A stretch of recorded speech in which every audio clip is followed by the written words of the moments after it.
appeal in the matter of Commission Recovery Limited, Marks Clerk LLP in Amara.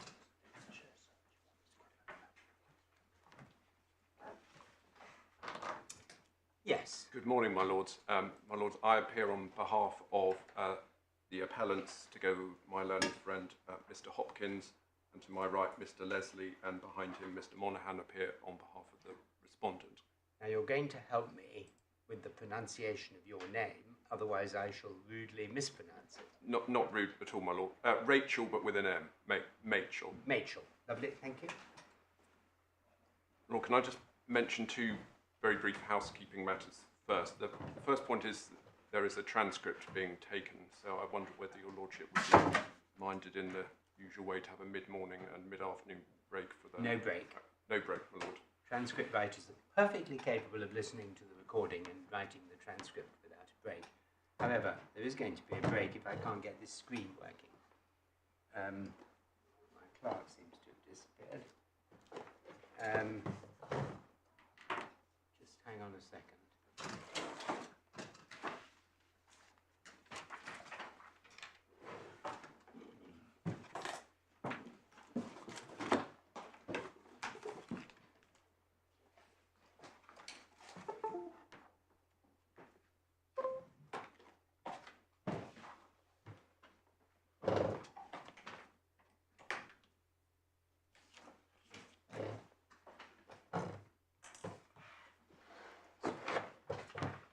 Sorry, it's been moved. That's the trouble.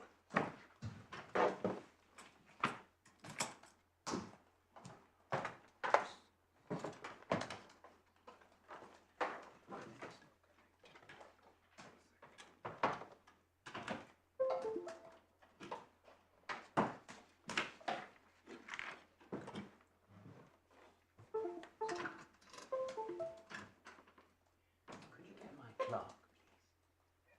Thank you.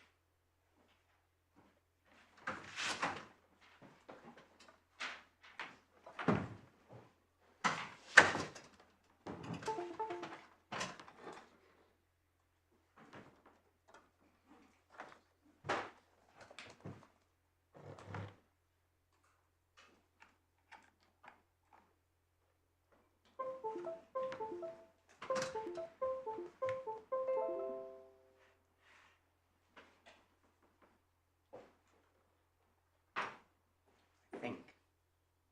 A thumbs up of success then, my lord. Not quite, but close, I hope. Oh, yes.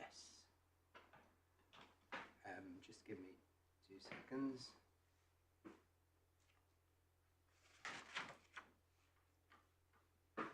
Right. Sorry about that. Not at all, my lord. My lord, the second housekeeping point is, as your lordships will have seen, perhaps your brother judges slightly later than my lord, which is that we've filed a supplemental skeleton and proposed some additional tabs for the bundle, for which, of course, we need this court's permission. Yeah, I don't think we... Christopher, that's fine, as far as we're concerned. Mr. Leslie, no objection to that? No, my lord. Okay, thank you. I'm grateful. So, as my lords will have seen, M&C is a firm of patent... Just before you start, I was going to say I have to rise tonight at 4 o'clock, I'm afraid. But hopefully that will not be a problem. If needs be, we can always set 10:15 tomorrow, but let's see how we go. I'm grateful, my lord. My lord, so far as timing's concerned, I was proposing to try and finish by 3 o'clock this afternoon. You've talked about that. We have. I'm not sure we've reached a complete agreement, and that half an hour makes perhaps a little difference, my lord, but I would hope if I can finish by 3 o'clock this afternoon, my learned friend will have ample time this afternoon and tomorrow. Lovely. So, my lord, M&C, as you've seen, is a firm of patent and trademark attorneys. Its principal business, of course, is filing applications for patents, trademarks and designs and providing related services.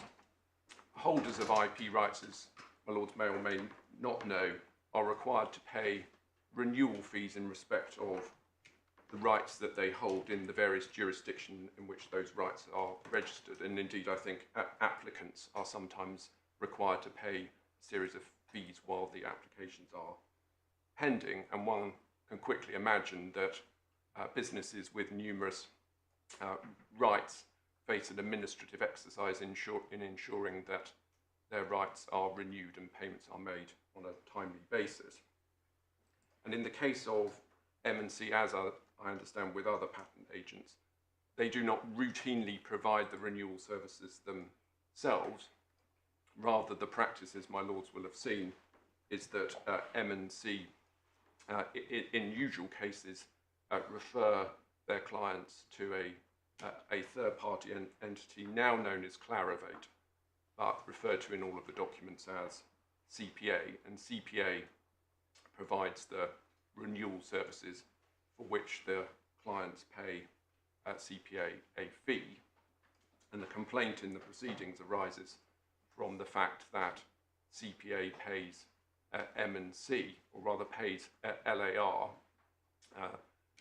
a separate but related partnership, a fee in respect of each renewal payment that is made by a client to CPA. And I should say that although LAR is, as I say, a separate partnership comprising an overlapping but not identical set of partners as members of M&C, no issue arises, at least so far as this side of the court's concerned, about the distinction between M&C and LAR so far as this, at least so far as this appeal is concerned. So most of my submissions will be addressed simply by reference to M&C. And as your lordships have seen, the complaint is that the payment of fees by CPA to LAR constitutes the tort of bribery or a breach of fiduciary duty on the footing that the payments were made in secret and in circumstances where M&C owed its clients the relevant, let me just call it at this stage, the disinterested advice duty. That's, at least broadly speaking, what the case is about. And again, as your lordships will have seen, the terms of business by which, terms of business between M&C and its clients didn't until February 2018 contain any disclosure of the fact or amount of those payments. The claimant pursues a claim in its own right as assignee of a claim held by Bambatch Europe, one of M&C's clients, and it pursues that claim, as I say, in its own right as an assignee. The issue with which this court is concerned on this appeal is its attempt to pursue a claim as representative under CPR 19.8 on behalf of a class as defined in paragraph 8 of its particulars of claim, a class comprising current and former clients of M&C. And the issue, as of course your lordships will have seen, is whether it is an appropriate use of 19.8 for the claimant to seek to pursue this claim on behalf of the class that it has defined. Mr. Mitchell, can I just check? We will be receiving daily transcripts, will we? You will, my lord, yes. It just affects how detailed the notice is. Thank you. So, subject to your lordship's views, what I was proposing to do in terms of order was first to take your lordships through the relevant parts of the pleadings and the evidence that was before the judge. And as your lordships will have seen, although there is a brief reference in the judge's judgment to the evidence of Mr. Kenrick, there was there's no detailed analysis, or rather no analysis at all of the evidence that Mr. Kenrick gives. So I was proposing to deal with that first.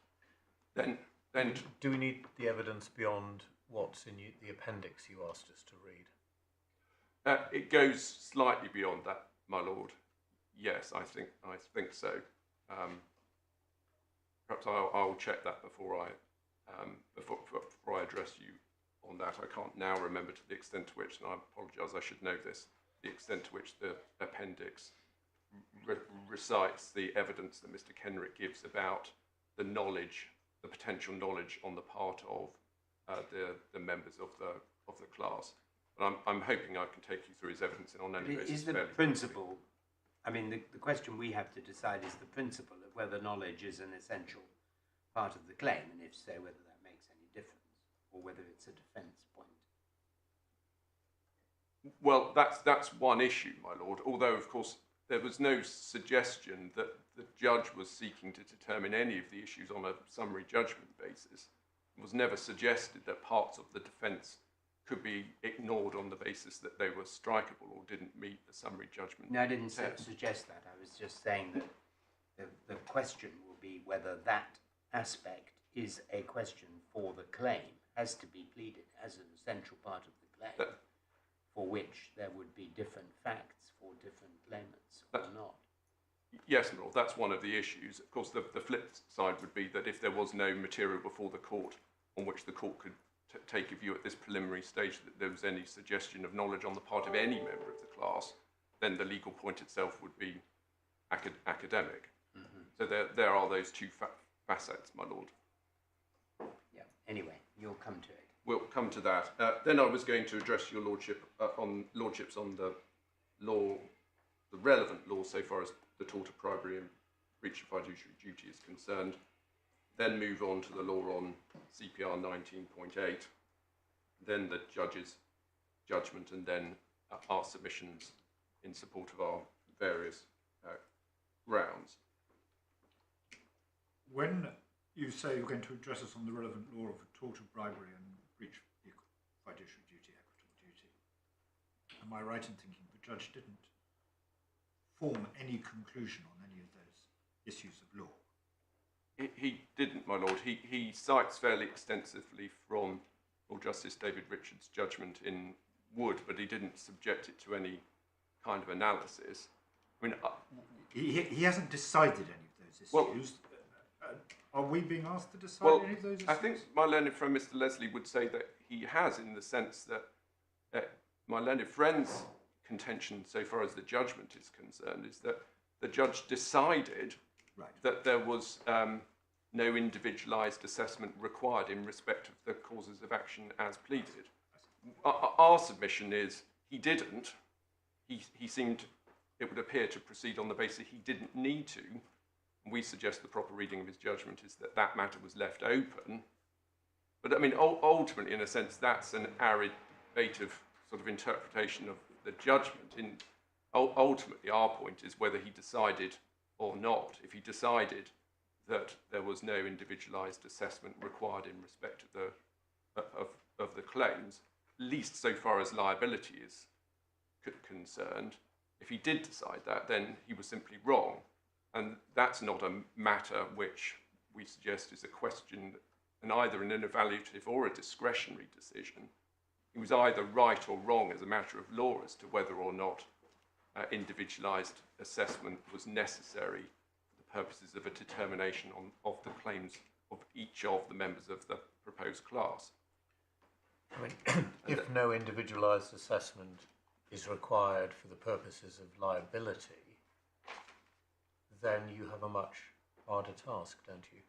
Well, my lord, if there are discretionary points which arise separately, but so far as the principal point is concerned, if this court decides against me that the claim in the tort of bribery can proceed on let's call it a collective basis rather than an individual basis, then given the way in which the case is now being bifurcated by the judge's order that he made last week, then subject to our points on discretion, at least then that stage of the proceedings can go ahead on a representative basis, provided this court is against me also on the question of discretion. And you're focusing on bribery because, as I understand it, it's now suggested that that is the cause of action that's going to be pursued. Well, my lord, I'm going to address the court on both, but given the way in which the judge has bifurcated the liability issue, I would respectfully suggest now I only need to succeed in showing that there are individualised assessments required in relation to the tort of bribery. Well, no, sorry, you're focusing on bribery as opposed to the question of breach of fiduciary duty. Yes, my lord. Well, that's the question. That is, I mean, I'm going to have to address the court on both bribery and fiduciary duty, because neither, the judge hasn't decided, subject to the point of construction about the judgment, that the fiduciary duty claim can't itself later proceed on a representative basis. And my learned friends expressly don't make a concession that, notwithstanding that they have proposed that bifurcation, that they haven't conceded that the breach of fiduciary duty claim can't itself proceed on a representative basis. They're just not asking the court to do that at this stage. Well, this is what, sorry, it may just be me who's being slow, but I understand completely the point about separating out liability and, for want of a better expression, quantum, or issues relating to who would be recovering what, election and all the other stuff. Understand that, just focusing on liability. But what I don't at the moment understand is why there would be two bites at the liability cherry, if I can put it that way. Well, because the judge has ordered bifurcation of liability. That is his only... Where do we find the judge's order of last week? Tab 75, I think it is, my lord, in the updated supplementary. Well, I think that's a list of issues. Where's his order? 72, I apologise. 72, thank you. But he effectively accepted the respondent's suggested list of issues for phase 1 of the trial, whether that's the entirety of liability or part 1 of liability or whatever. Yes, he hasn't given any...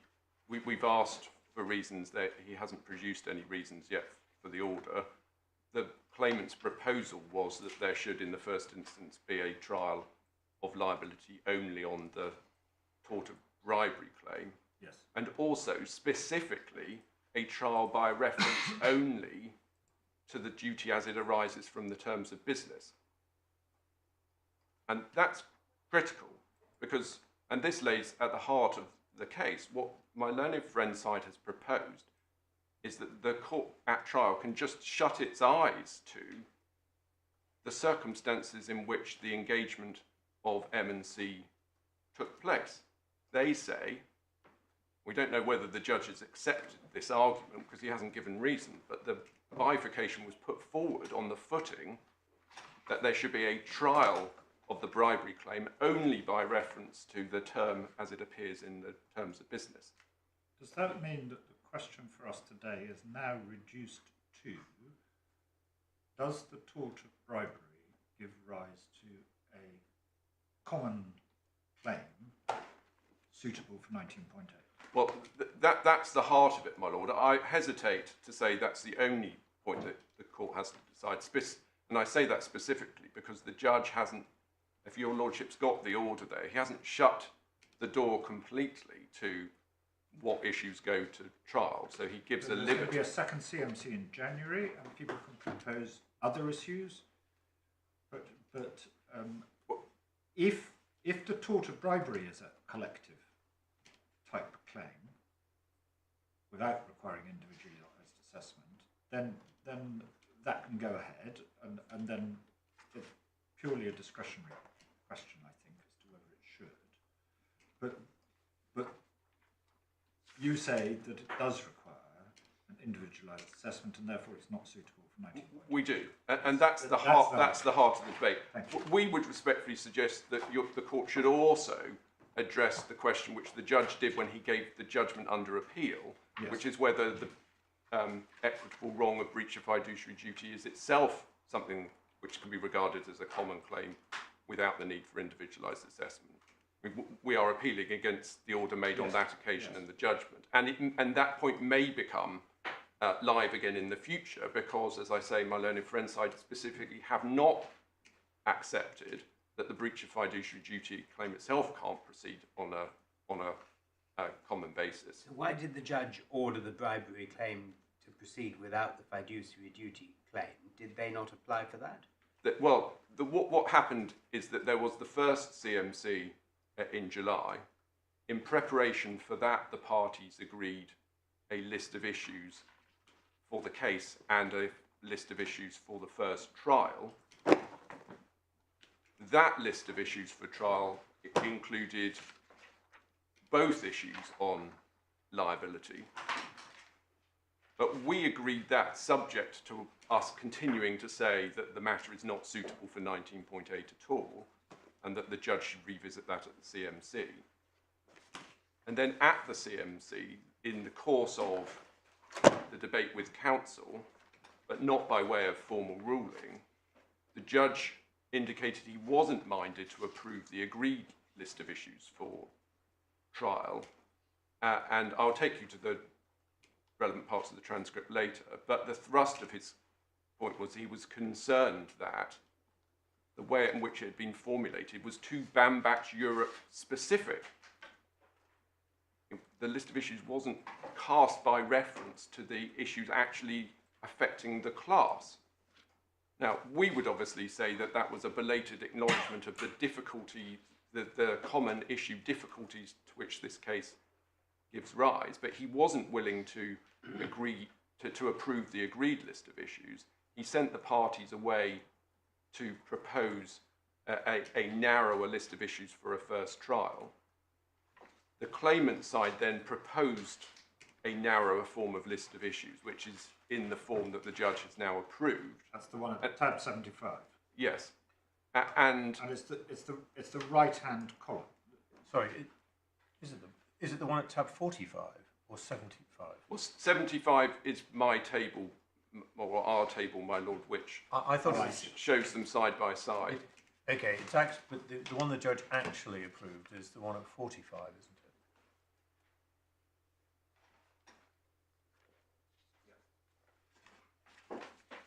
it? Yes, my lord. Right.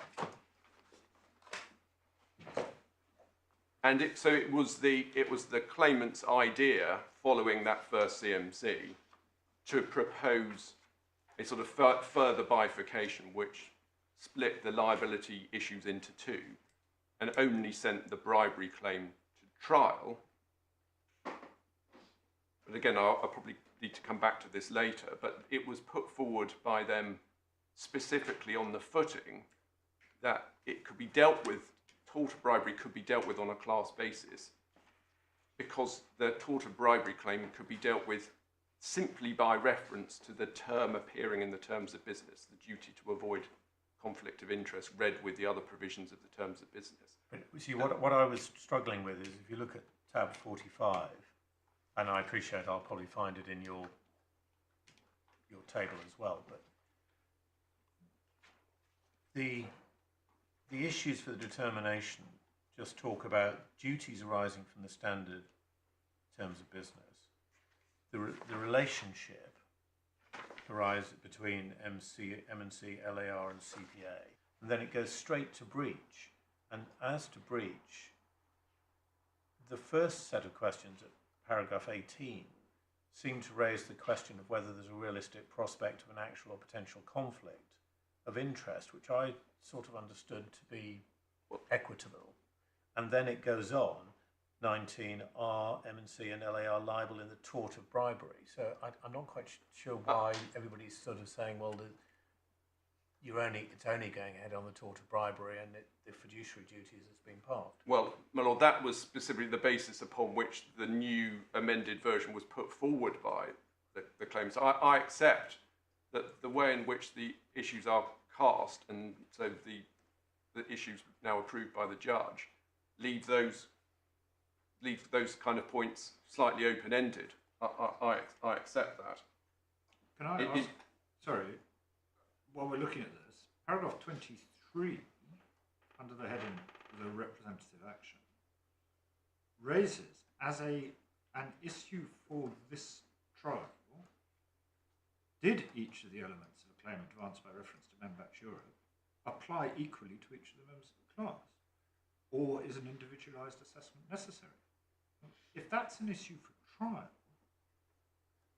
what is there left for us to decide? Well, are you saying that shouldn't be an issue for trial? That should be decided by us now? no, it should be decided by this court now, my lord. The reason it's an issue for trial is that we have always said, from the point at which the judge handed down his judgment and made his first order, that whilst he had permitted the representative action to continue, he had wrongly not resolved at that point the question whether it was suitable for representative action, and that determination necessarily involves a determination as to whether or not the claims can proceed on a common basis or whether individualised assessment is required. He should have done that. That's the court's role at that point, but he didn't, and therefore we wanted to preserve our point that it remained an issue live in the case. Hence, it's an issue for trial. But our appeal is on the basis that the proper approach to an application under 19.82 at the outset is for the court to decide at the outset whether the matter is appropriate for 19.8.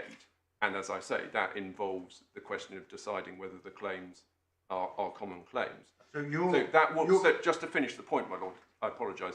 If this appeal succeeds, then obviously the case falls away, or at least the representative part of it falls away.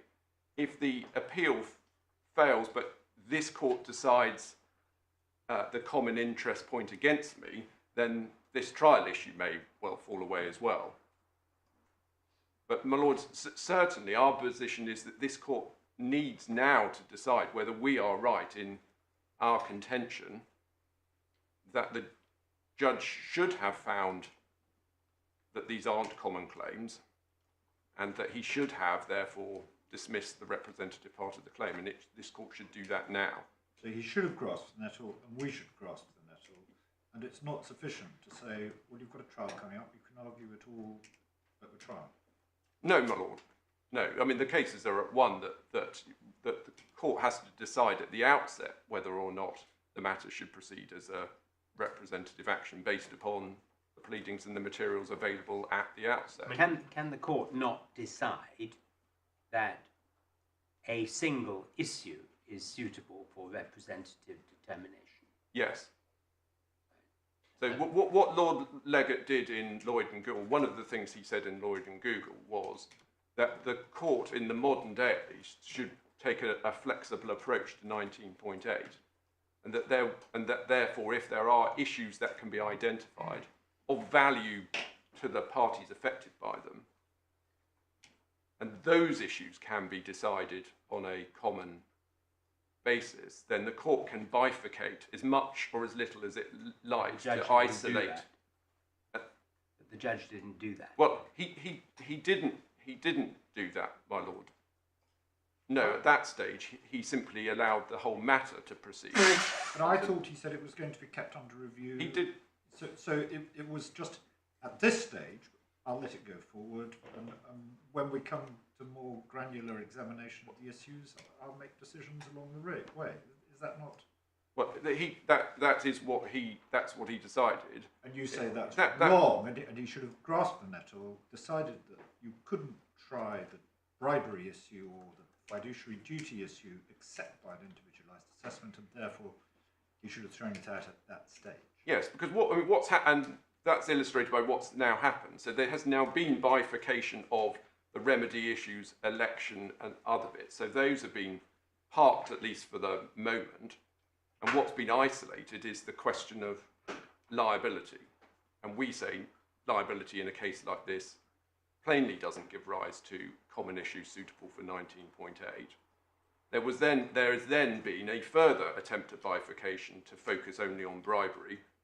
And our point continues to be, well, whether viewed through the prism of bribery or breach of fiduciary duty, it's not a common claim which is suitable for common determination, in which case 19.8 is inappropriate and the representative part of the action should be dismissed at the outset. I mean, put another way, you say the authorities make it clear that you shouldn't formulate a class for the purpose of 19.8, which is dependent upon a determination at trial of an issue. Well, that's one part of it, my lord. Yes. Yeah, I mean, but it is yes, the point. That if you could see a claim which didn't require individualised assessment, the court could order that issue to be tried under 19.8 on a representative basis if, as a matter of discretion, having regard to all the other interests of the parties and certainty in the court, and whether it's appropriate to bind people to the result, it was appropriate to do so. That's the jurisdiction and discretion. Yes, my lord. Yeah. Yes. Well, can I then go to the statements of case? So, the amended particulars claim you've got in the core bundle, tab 12, page 112, or rather, that's where I suggest we pick it up. So it's paragraph 7 on page 112 of the core bundle.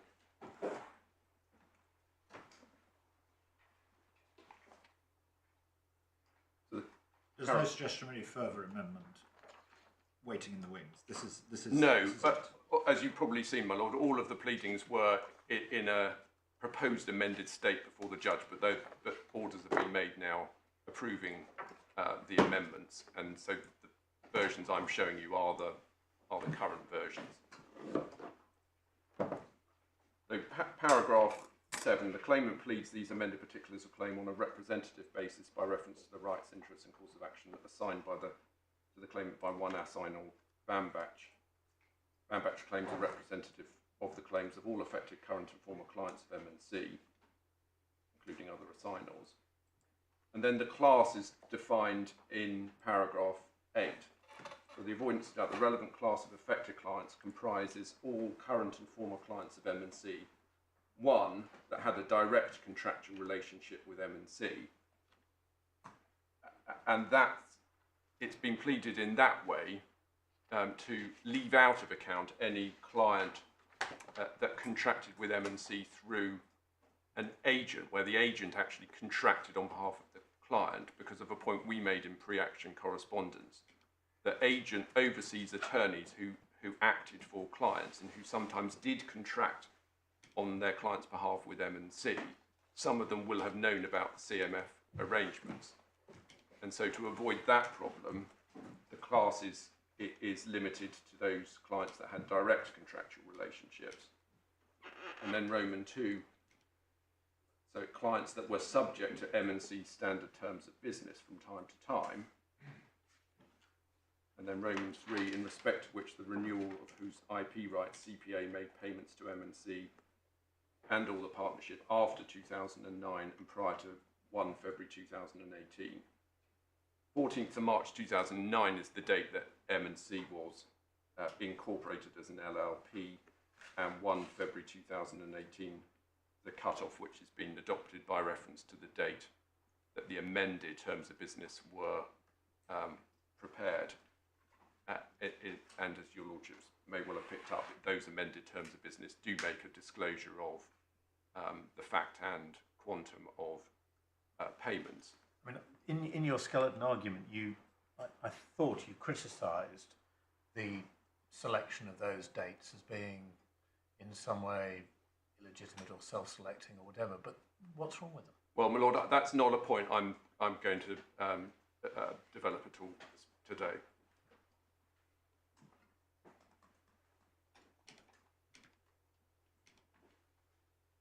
And then the paragraph makes clear the class includes current and former clients where payments are made between the two dates. And then if you go down to paragraph 20A on 115, there is a plea setting out the terms of the service agreements, or relevant terms of the service agreement. So these are the agreements entered into between LAR and CPA. The details don't matter, at least for the purposes of what we wish to say to your lordships. The only points to pick up, I think, paragraph, so 20A.1 and then subparagraph 1 refers to the definition of a case. 2 says that a commission case is a case where, sorry, third line, because 1, it is the relevant client, so where LAR or MNC is the relevant client agent, or 2, it is the responsible instructing party, or 3, M&C was one of 1 or 2 and is entitled to ongoing commission. The only point to note in respect of that is that that contemplates 2 different scenarios. One where LAR or M&C is the actual agent of the client for the purposes of the client engaging CPA. That's Roman 1, and then Roman 2, it's the responsible instructing party. So that's the case which is, on Mr. Kenrick's evidence, the usual case, which is a case where LAR or M&C is not the actual agent in a contracting sense, but is the responsible party for providing updating information in respect of the cases and the renewals, the responsible party for updating CPA's records. So commission is paid in either of those situations. And then you can see, I don't think I need to take your lordships through the summary of the other provisions which... and that mirrors the provisions in the terms of business, where normally M&C doesn't deal with renewals, but does pass data across. So yes, so normally it doesn't deal with renewals, and but occasionally it does, in which case CPA would not be in the picture at all. There's then a sort of subdivision, which is normally when CPA is involved, M&C doesn't contract with CPA as agent for the client. Correct. It simply passes the information, and the client forms its own contract with CPA at CPA's invitation. So it does mirror that. And as your lordship's pointing out, the terms of business give an authority by the client to M&C to effectively pass the information, to do a referral. It doesn't contain an authority granted by the client to M&C for M&C to contract as agent on behalf of the client. Yeah, all I was trying to identify... That would have to be bespoke. All I was trying to identify is, am I right in understanding that the words where the partnership is, quotes, the responsible instructing party, yes, that's not defined. It doesn't seem to be well, defined. there are definitions in the agreements, but that doesn't seem to be one of them. It's not capitalised or anything. Well, we can go there if you'd like to, my lord. I'm not sure anything turns on it. Your lordship's point is right, that language ties together the authority which is granted in the terms of business with the architecture of this agreement. Right. Okay. Well, and commission is paid in more, but at least in those 2 scenarios. So the commission isn't dependent upon M&C being an actual agent. It's enough that it's the responsible party in the sense of the person updating the information, passing the information to CPA.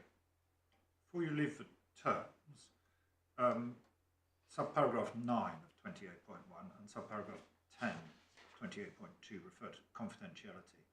Am I right in understanding those, that where it says permitted disclosure of the agreement's terms to clients only at the client's reasonable request, that unless the client asked, you were contractually obliged not to disclose them to the client?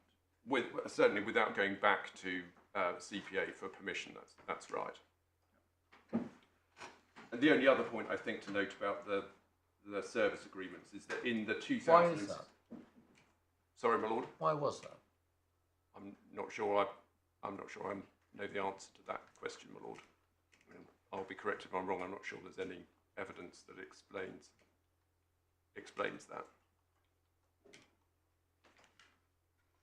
The 2006 and 2009 agreements contain an obligation, as you can see in subparagraph 3 on 115, that partnership would use all reasonable endeavours to persuade all of its clients from time to time to use CPA's renewal payment services for all of their respective renewal intellectual property rights. But that's not an obligation that is, or rather was included within the 2016 agreement.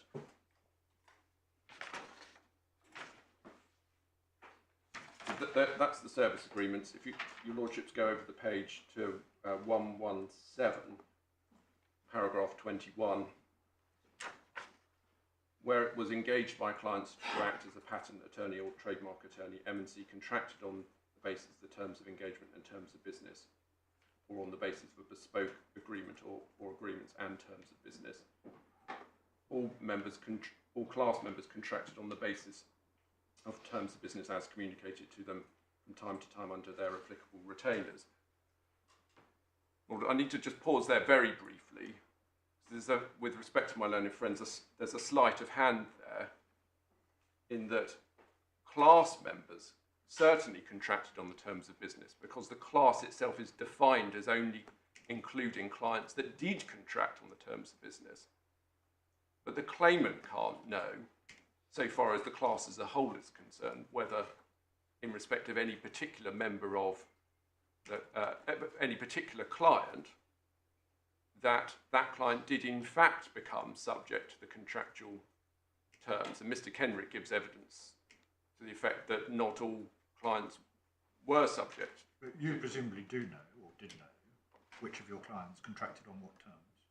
Well, my lord, we may or may not be able to find out. There are thousands of clients on Mr. Kenrick's evidence going back to 2009. So whether it's possible to reconstruct in respect of any particular client, whether that particular client was sent terms of business at all at any stage, may or may not be possible.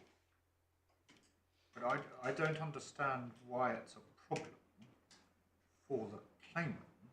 The claimant can't draw up a list of everybody who's contracted on terms of business. In the Covent Garden case, the plaintiffs couldn't draw up a list of all the growers in the country. But if somebody turned out to be a grower, they could get the benefit of any success in the action. Well, my lord, we say the position here is different in the sense that the claim that is advanced is a claim that there was the relevant duty, let's call it the disinterested advice duty.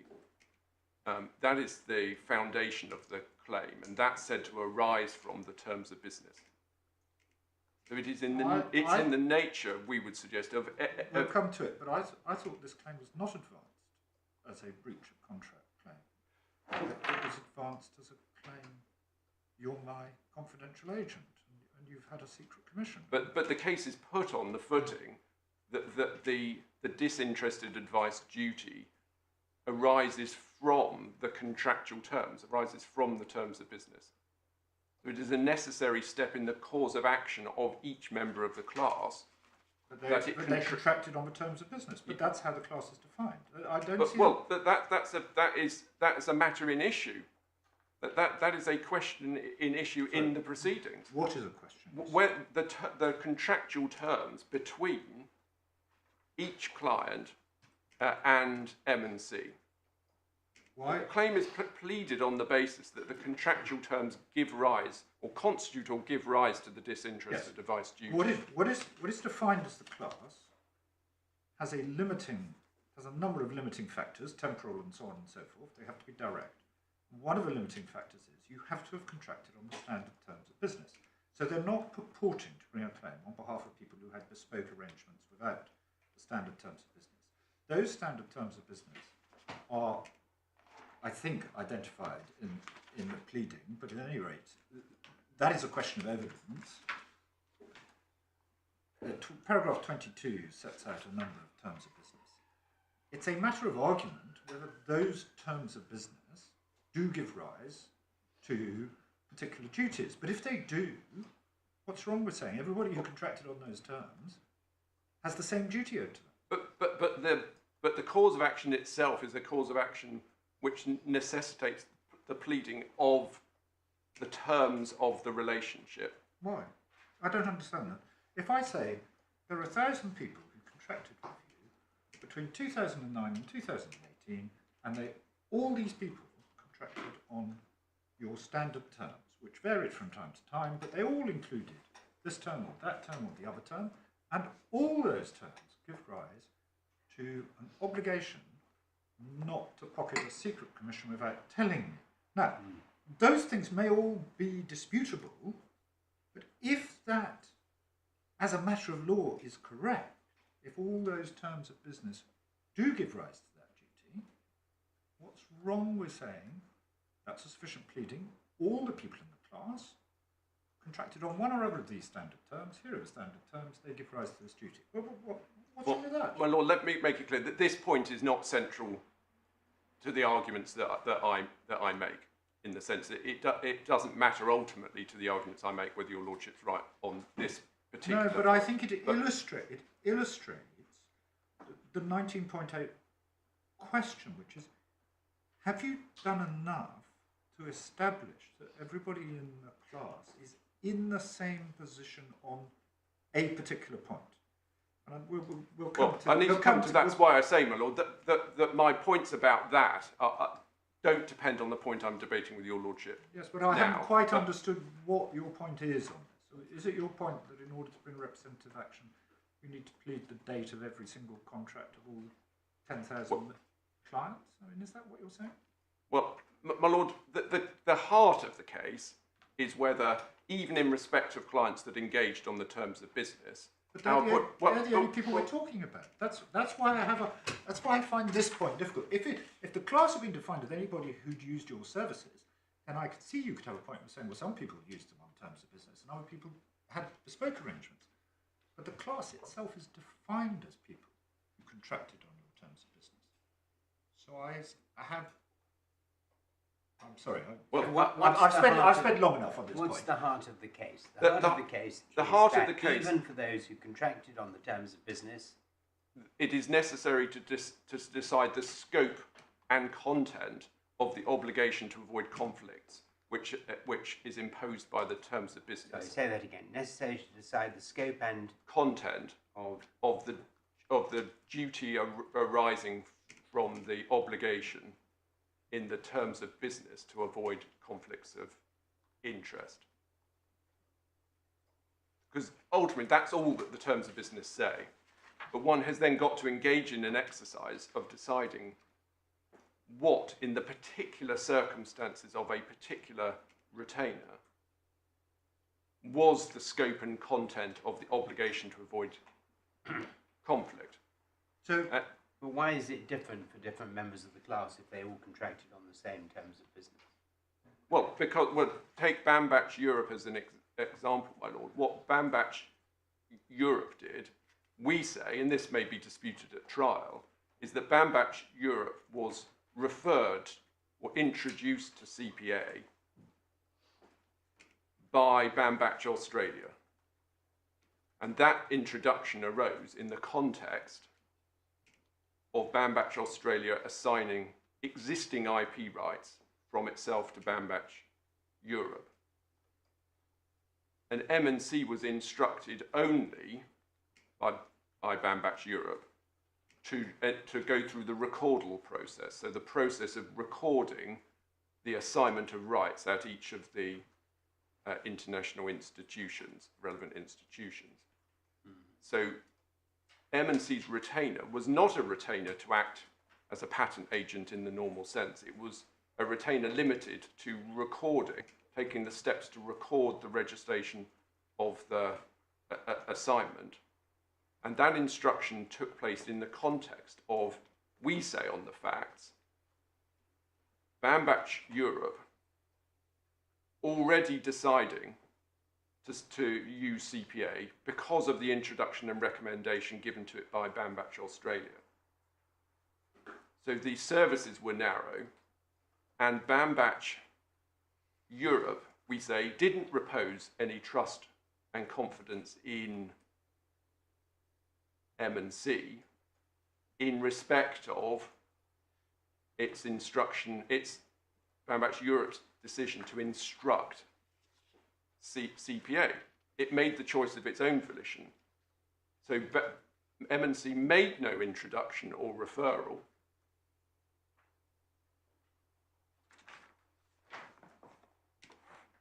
Even though the terms of business contained that term.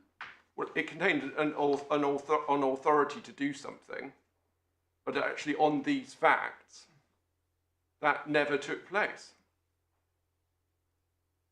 What was So you've got to look. What was LAR being paid for? Well, LAR It's not was. being paid for an introduction, which is what commissions are usually paid for. What was Well, being paid for? it gets. Well, it's. I'll come to it, my lord, but it's complicated in this particular case because there is a continuing right to fees in circumstances where LAR or M&C was the responsible party in the past, and it was the responsible party in respect of Bambatch Australia, and it continued to receive fees thereafter. But if one looks just more generically in terms of the class, did it provide any more than recordal services to Bambatch Australia? well, it attempted to pass. There's evidence that it attempted to pass one set of updating data to CPA in respect of Bambatch Europe, but the response from CPA was that M&C wasn't recorded as the responsible party in respect of Bambatch Europe. So it did. The answer to your question factually is it did very little, but it was nevertheless entitled to fees under the way in which the service agreements were drafted. In an ordinary case, it provides ongoing updating of information. It's the responsible party for keeping CPA up to date in respect of information about each case so it could do its renewal services. Do we know on the evidence whether the circumstances of Bambatch Europe, where you say that all that M&C were instructed to do was simply record the fact that they had now become the proprietors of the IP rights, do we know whether that's an unusual or outlier case, and that usually what M&C was asked to do was prosecute applications? Does the evidence deal with that? Or? Well, yes, I think usually, yes, usually. That may suggest that if you're right, that Bambatch Europe doesn't give rights to these duties, but they're not a very good representative. Well, my lord, that may be one of the ironies of what's happened. But let me just finish the point I was making. So on the facts of Bambatch Europe, the services were narrow, and it didn't actually act as referrer or introducer. And we say that there was no trust or confidence placed by Bambatch Europe in M&C in respect of its instruction of CPA. And therefore, when deciding what the content and scope of the obligation to avoid conflict in the terms of business actually is, one has to look at what actually happened. That depends. I mean, what's pleaded, I don't know if this is in dispute, is that each of your relevant terms of business contained an express contractual obligation to put the client's interests foremost and to avoid conflicts of interest. Now, presumably, it is the claimant's case that taking a commission from CPA, even in the case of Bambatch Europe, was a breach of duties flowing from that contractual obligation. As I said before, I don't think it's pleaded as a breach of contract. I think it's pleaded as you became a confidential agent in some sense and owed duties. Now, they may or may not be right about that, but if they are right about that, then that would apply regardless of what M&C were instructed to do. When they, isn't it? I'll come back to, is that not a question for trial? Because you're not asking us to decide, are you? Maybe you are. Whether, given the particular facts of Bambatch Europe, which I think are fairly unusual, no breach took place, or are you asking us to decide? No, my lord, of course not. No. My lord, Bambatch Europe is relevant because it's an example of why these are not common claims. But they may be, depending on the answer. If the answer is that you owed a relevant duty to Bambatch Europe, you're likely to have owed it to all the my lord, I am asking the court to decide that. With respect, that the answer to that question is that you cannot, in the context of bribery and breach of fiduciary duty, determine whether the tort of bribery or a breach of fiduciary duty has been committed without determining whether the disinterested advice duty arose in respect of the particular matters.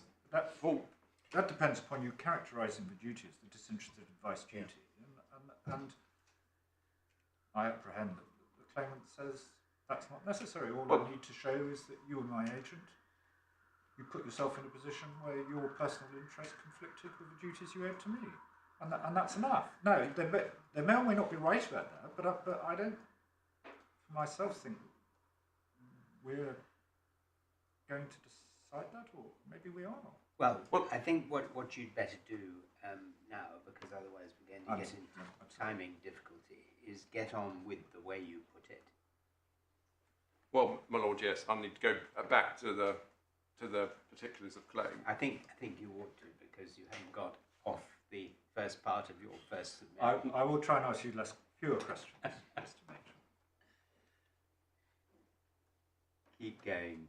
I will. My lord, the key to this, I will come back to the particulars of claim, is that one has to look at the law of this as it's set out, we would suggest, in the Prince Eze case in Lady Justice Asplin's judgment, and in the judgment of Lord Justice David Richards in Wood, which make it clear in our respectful submission that inquiries of this are context specific, and that you actually have to look at what happens and what the actual duties and obligations were in order to determine whether or not a person was a confidential agent or subject to a disinterested advice duty in respect of the particular matters for which they were engaged. Okay, so at the risk of just adding a tailpiece to this, but just because there is a transcript, as I understand it, the point you've just made on the facts is encapsulated in two very tiny bits of the pleading. It's in the defence at 20.2.3, where you say Bambac Australia provided Bambac Europe's contact details to CPA on or around the 20th of February 2014, before trademark or design registrations have been transferred to Bambac Europe. And then in the particulars of claim, it said on the 21st of February 2014, the next day, Mr. Langham of Bambac signed and dated M&C's updated terms of business to confirm Bambac's agreement to be bound by the same. As I understand it, you say, if those matters are correct, there couldn't have been any causation, if you like, for the purposes of a tort, no connection between, no disinterested advice duty at the time that CPA was given Bambac Europe's contact details. So if the case is put in the bribery sense, disinterested advice duty, no proper tort, no tort capable of being pleaded. Whereas my Lord's question to you focused, I think, a little bit more on the question of whether there was a conflict which might arise from the terms of business which were executed the next day, because it might be said that an agent shouldn't just accept commissions after entering into the contractual relationship under the terms of business. I mean, have I sort of got any of that vaguely correct in terms of the framework? More than vaguely, and I wonder, my Lord, with that summary, I wonder whether, in order to save time, I can leave the court to look at the pleadings more carefully. But my Lord has, with respect, captured the basic pleading point. That is, there's an allegation of a disinterested advice duty, which is the foundation in this context of both the obligation necessary to found the tort, but also it lays as the foundation for a claim being put in breach of fiduciary duty. What Lord Justice David Richards says in Wood, in effect, is that the nature of the obligation is the same whether it's put in bribery terms or breach of fiduciary duty terms, at least in this kind of context.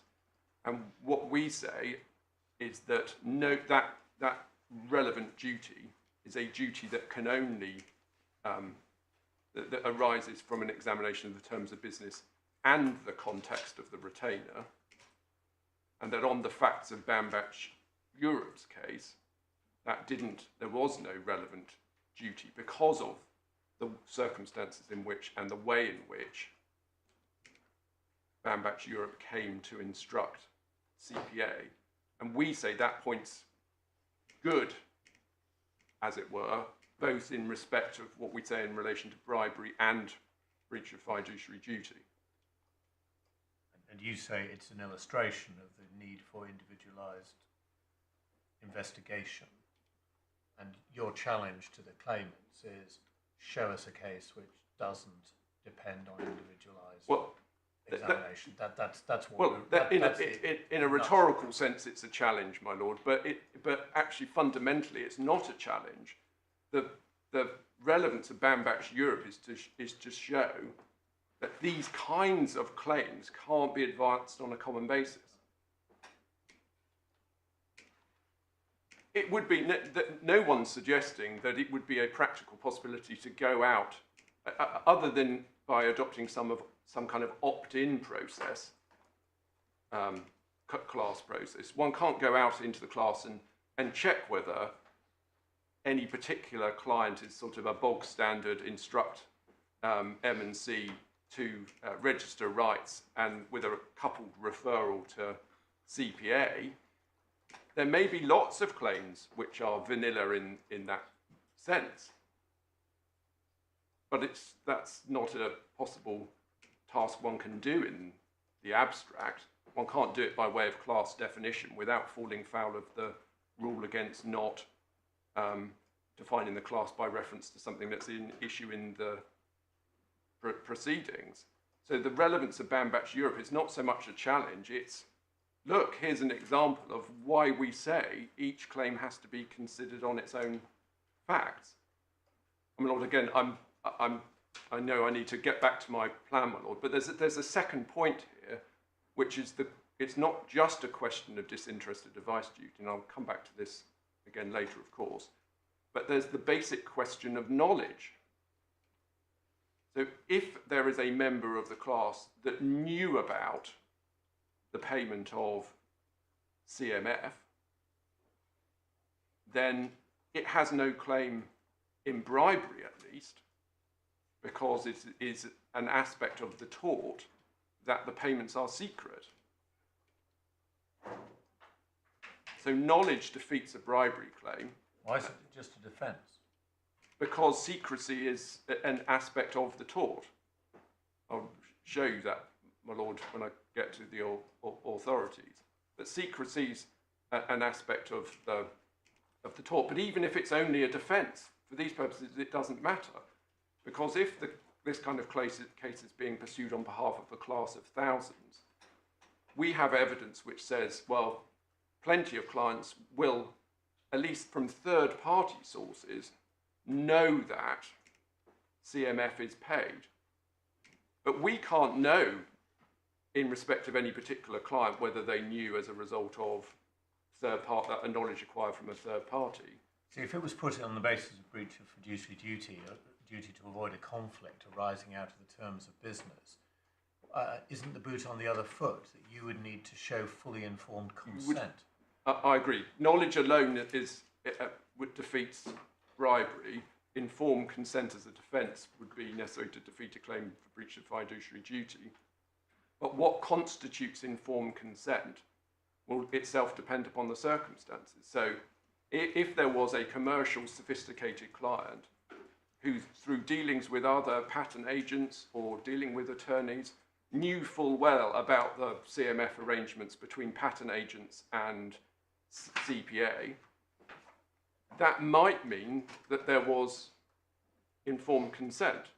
Again, the authorities make it clear that the question of what's required for informed consent depends upon an examination of the circumstances, including the extent of a client's knowledge and sophistication.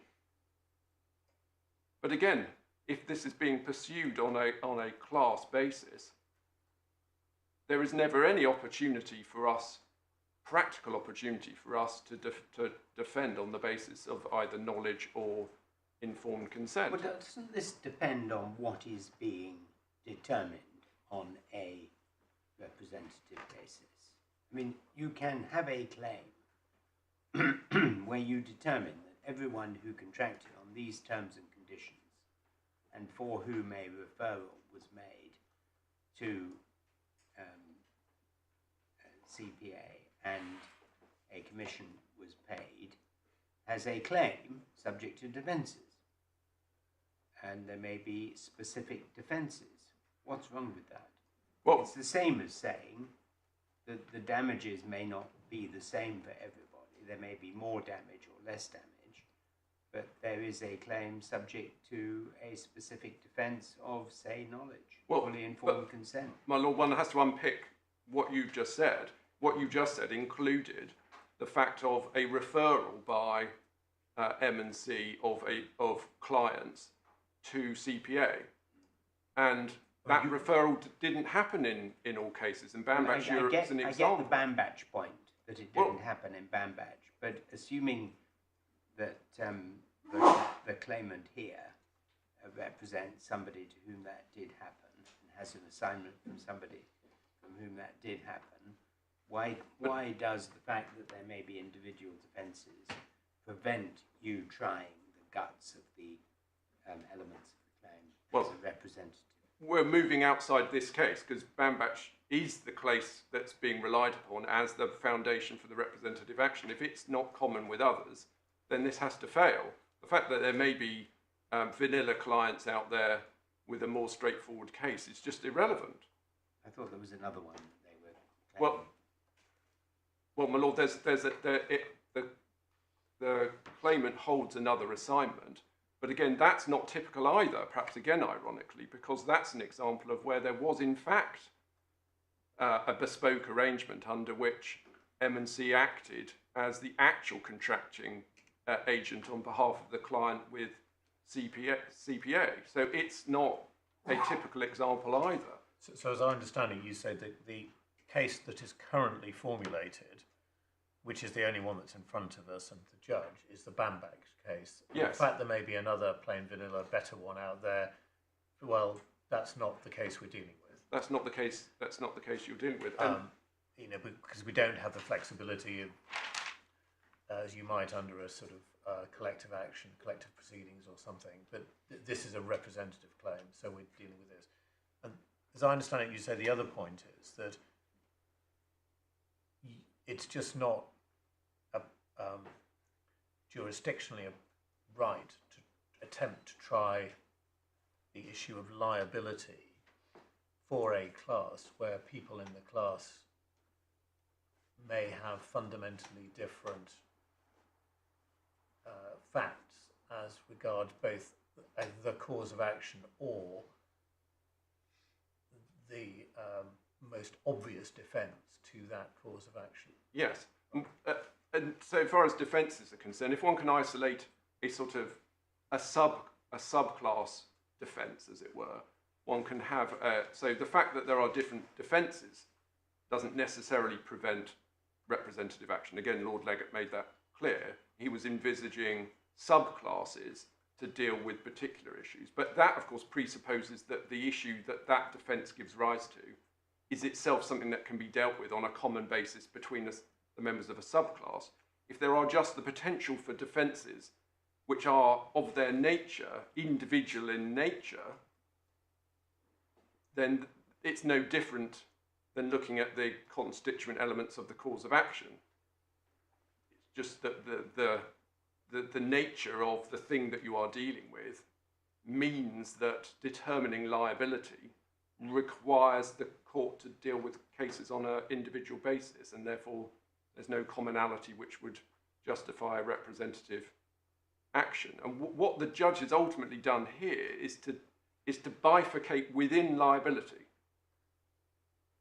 by directing a trial only of the duties as they arise from the terms of business, without allowing us to articulate what we say is, or let me start that point again, without allowing us to advance what we say is the response to that case on liability, namely that it's not permissible to determine liability by reference to the terms of business in a vacuum.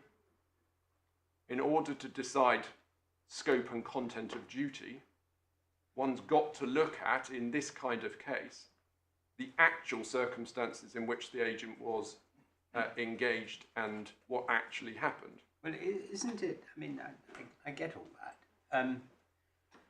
Isn't it slightly strange? If there are 10,000 plain vanilla cases, right, and there is one case where a conversation took place which gave fully informed consent. Let's take the easy example of what we all accept is a defence, fully informed consent, right?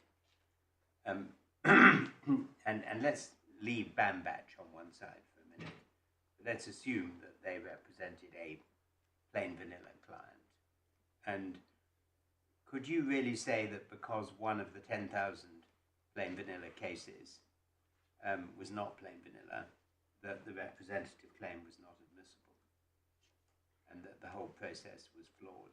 Well, I can see that so far as what I've been addressing in relation to liability is concerned, I may be in difficulty. I mean, one would have to, I'm not making any kind of concession about that, but if you could identify cases where you could, no, it's an impossible task, my lord, because the premise of your lordship's suggestion is that it's possible, in a sense, in the abstract, to determine whether there are or aren't matters arising from the circumstances of the retainer that affect the content and scope of the relevant obligations on the part of the agent. You're posing, with respect, my lord, something which is theoretical only. Because how would one, without investigating the circumstances of each retainer, know whether there are other circumstances which affect context that affects the scope and content of the obligations in the terms of business? It's impossible. I mean, sorry, my lord, just to finish the point, that illustrates, in our respectful submission, why these are not common claims. Because it's always necessary to look at the context. What your lordship You're going to show us those cases in due course, so let's have a look at them and then come back to it. Sorry, my lord, you were... No, I mean, you would have much greater difficulty, I think you would accept, if this was a simple breach of contract claim on behalf of all clients who had contracted pursuant to the terms of business and were alleging a breach of a particular clause of the terms of business. I mean, that would be, on the face of it, a much more straightforward way of putting the class together. But your point is, this is avowedly not a breach of contract claim. It's for other causes of action which are much more fact sensitive. I would accept the general thrust of what you say, my lord, but of course, in a case where the relevant contractual term is an obligation to avoid conflicts of interest, one can't decide whether the agent subjected itself to a conflict of interest without actually looking at what happened. You can't just look at you can't say that there was a breach of an obligation to avoid conflicts without actually looking at what the agent was engaged to do, what they did do, what the principal knew, what the principal authorised, or how the principal made decisions about to do particular things. So the question arises nonetheless, even in a contractual case, but when one's looking at the question of breach. Okay, well, let's try and make a bit more progress, shall we? Yes, my lord. Well, I hope we're making it's hardly the bench's fault, but let's try and my lord, yes. exercise some restraint and let you proceed. My lord, so I think I'm not going to go any further through the statements of case. I think we've captured the relevant issue sufficiently. Yeah. Can I just show you? I think I ought to do this. The evidence of Mr. Kenrick, which goes to questions, particularly the questions of knowledge. Where's that? So that's in Mr. Kenrick's first statement, which is in the supplemental bundle, tab 1, page 12, and for those of you going electronically, I think you need to put the 0, so 012, otherwise it doesn't take. Yeah, I've got it. So some of this I think I can skip over fairly quickly. So there's 31 and 32 set out the basic position in relation to renewal services. I won't take you through it in detail now, but for your note, Mr. Kenrick sets out 5 different types of arrangement. This does tie in with some of the discussion that I've been having with your lordships this morning. So page 13, there are 5 different scenarios, of which the default arrangement is the first. There's then a section on the systems, which we don't need to go through, but if your lordships could go on to paragraph 40 on page 15.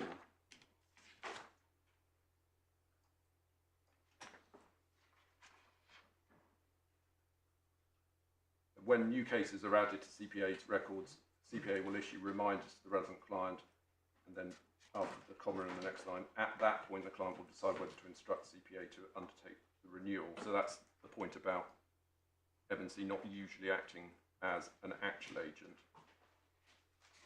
And then if you go on to page 19, paragraph 58,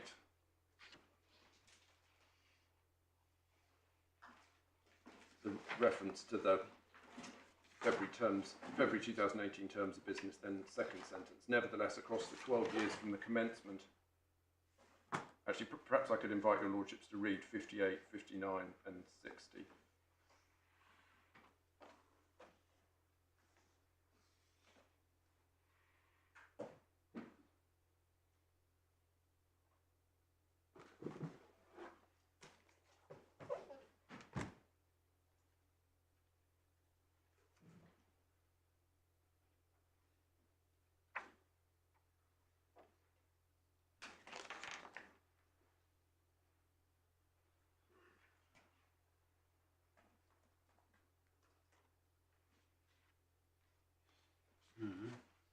And then paragraph 69 on page 22.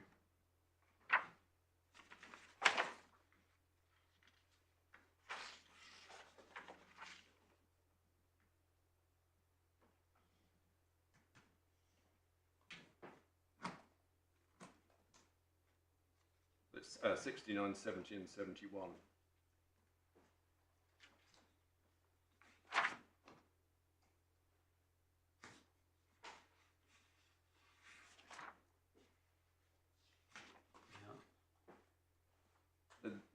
That's the evidence on the point I was making earlier, that some clients may have acquired knowledge of the CMF arrangements from overseas attorneys with whom they dealt, who themselves knew of the payment of CMF.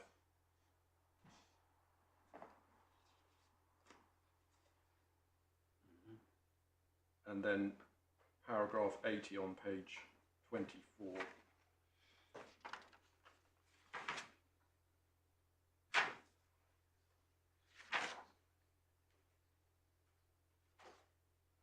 Paragraphs 80 and 81, please, and then 84 and 80 to 86.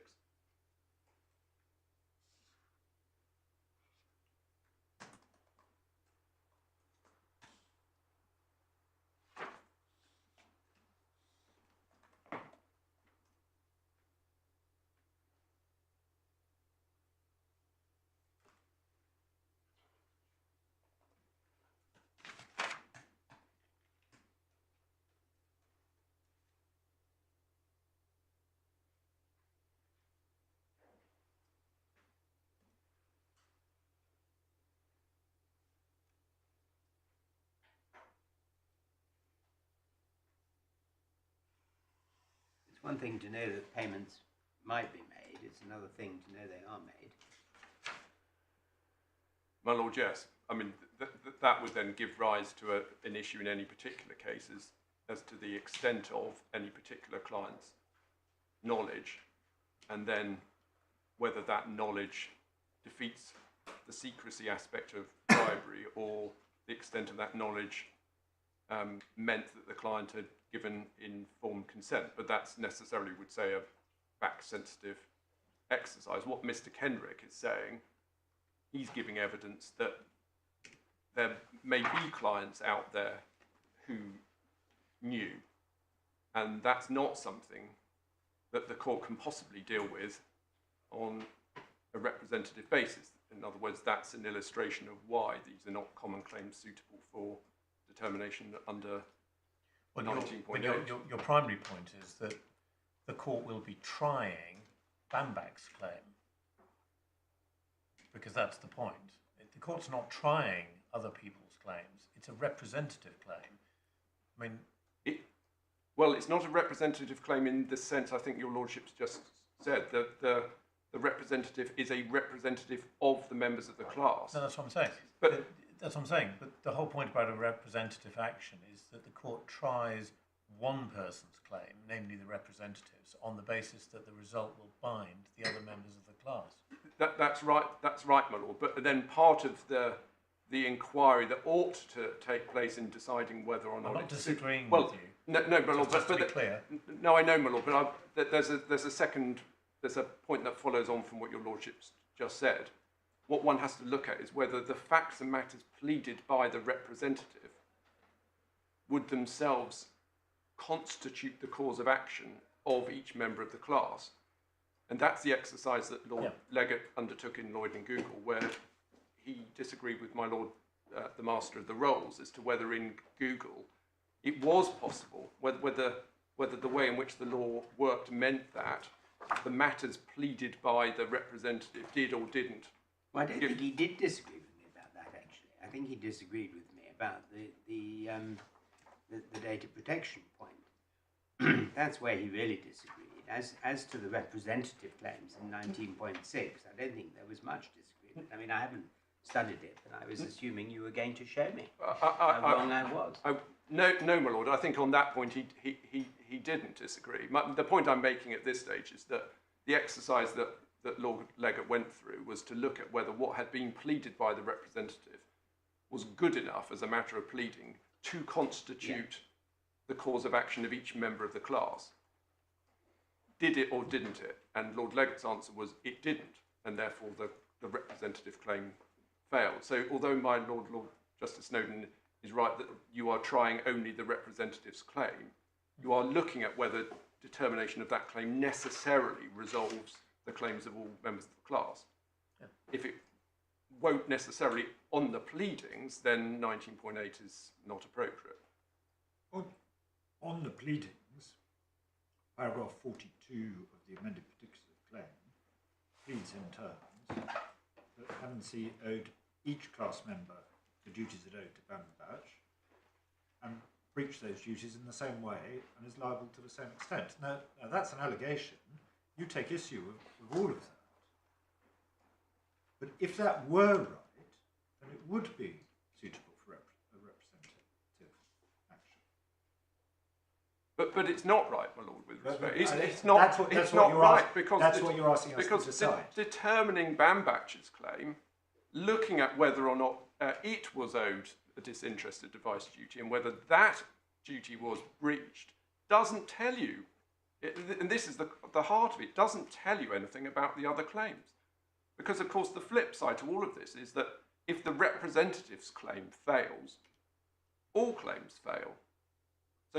But say Bambach Europe's claim fails because it wasn't owed a disinterested advice duty because of the circumstances in which it retained CPA.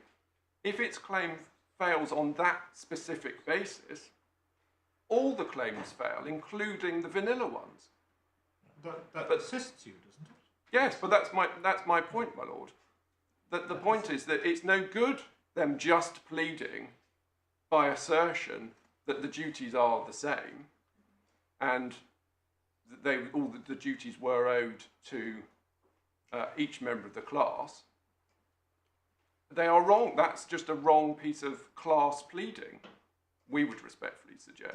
That is the heart of it. That is what you're asking us to decide, that the allegation that M&C owed each class member the duties and breached those duties is just wrong. Well, Not that it's wrong. I'm not saying that duties weren't owed. What I'm saying, the point is that the contention that because Bambatch was owed a duty, the class members were owed a duty, It just doesn't wrong. follow. It just It doesn't, just doesn't follow. And that's why these are not common claims.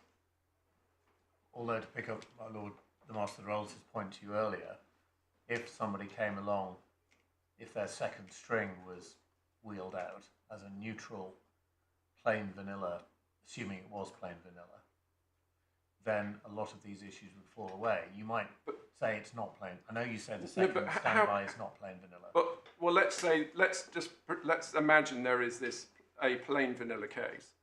Well, And somebody who just signs the terms and conditions, and there's no suggestion that they've done anything else other than sign the terms and conditions, and were then referred by M&C to CPA, and CPA contacted them and did the renewals for them. Nothing more. Well, let's imagine it the other way around. So A Limited is the vanilla client. It pleads a case that it retained M&C, it was introduced to CPA, and let's say we on our side of the court can't point to anything in the circumstances which add to the terms of business or provide context to the terms of business. But we happen to know, because Mr. Kenrick behind me knows about Bambatch Europe, and the claim is pleaded by A Limited on the basis it represents, it should be able to represent all clients using the same class definition as we've got here. And we come to court and say, well, hold on, what about Bambatch Europe? We didn't owe a disinterested advice to Bambatch Europe because of all the matters that Mr. Kenrick's produced. But then, as the Master Rolls put to you a little while ago, if there are 1,000 plain vanilla people, and you can point to one person who was an outlier, why should that prevent the court from saying that this is an inappropriate process, albeit that there might, in one case, be a defence? But it's not one case, my lord. It's the example. There are thousands of clients. We happen to know, on my example, about Bambatch. But how do we know? How does the court know that all? Let's assume there's 3,000 and minus Bambatch, but out of those 2,999 other cases, how do we know that there's not another Bambatch? Or cases not the same as Bambatch, but which give rise to different kinds of issue about the scope and content of the We're going to have to look at the authorities on this, because that particular point must have arisen before. Yes, my lord. And we do need to look carefully at what Lord Leggett said, because the way you've reported what he said, the way you've submitted it, certainly doesn't completely accord with my recollection. So we must now Yes. not interrupt you, and we must give you an opportunity to have 2 hours of reasonably. Well, my lord, let me next go to the two authorities I want to take you to on bribery and breach of fiduciary duty. Right. First is this court's decision in Prince Eze and Conway, which you've got in the authorities, tab 13, page 306.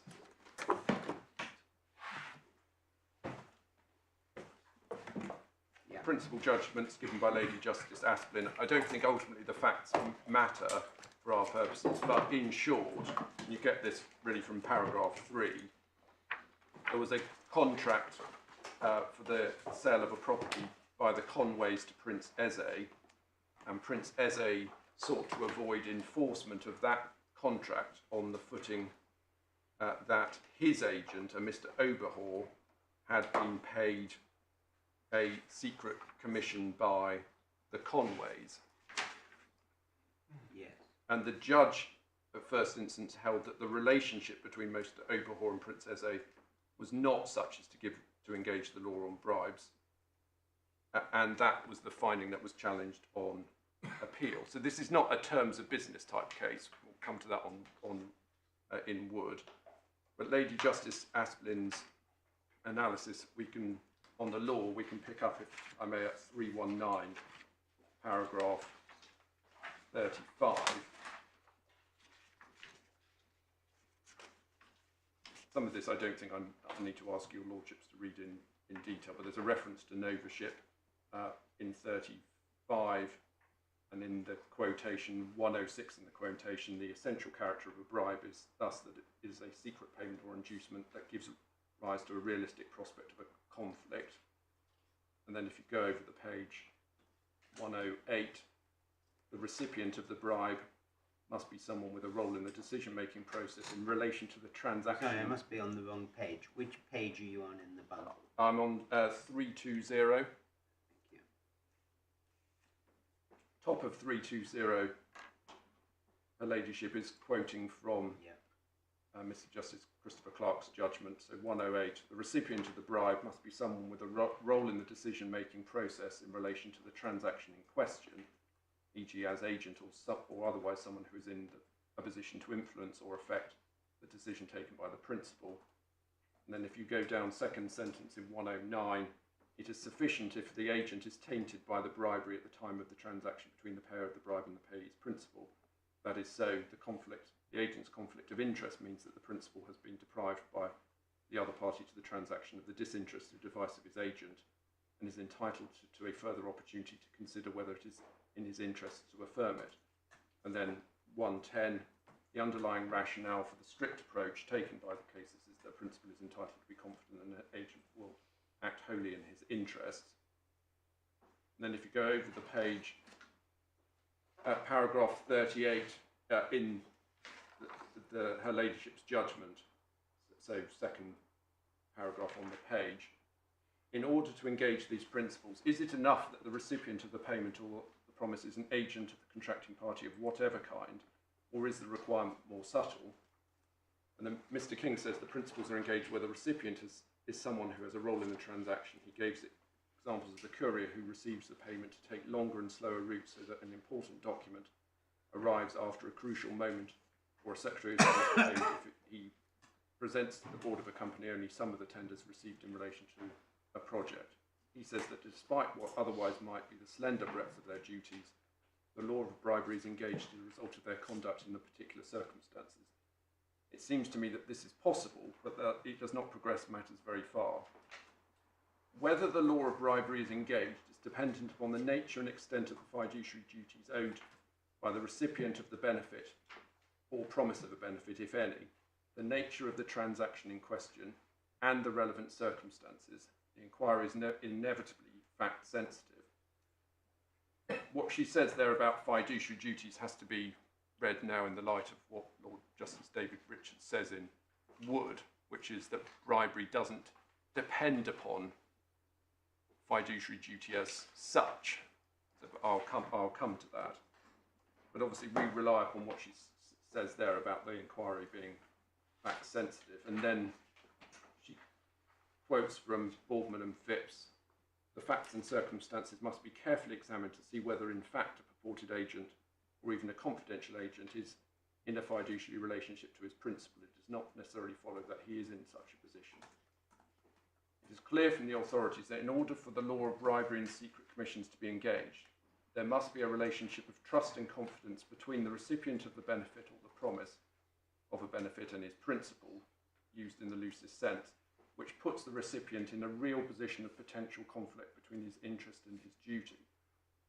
Not all agents will be in such a position, and the relationship may arise where there is no agency at all.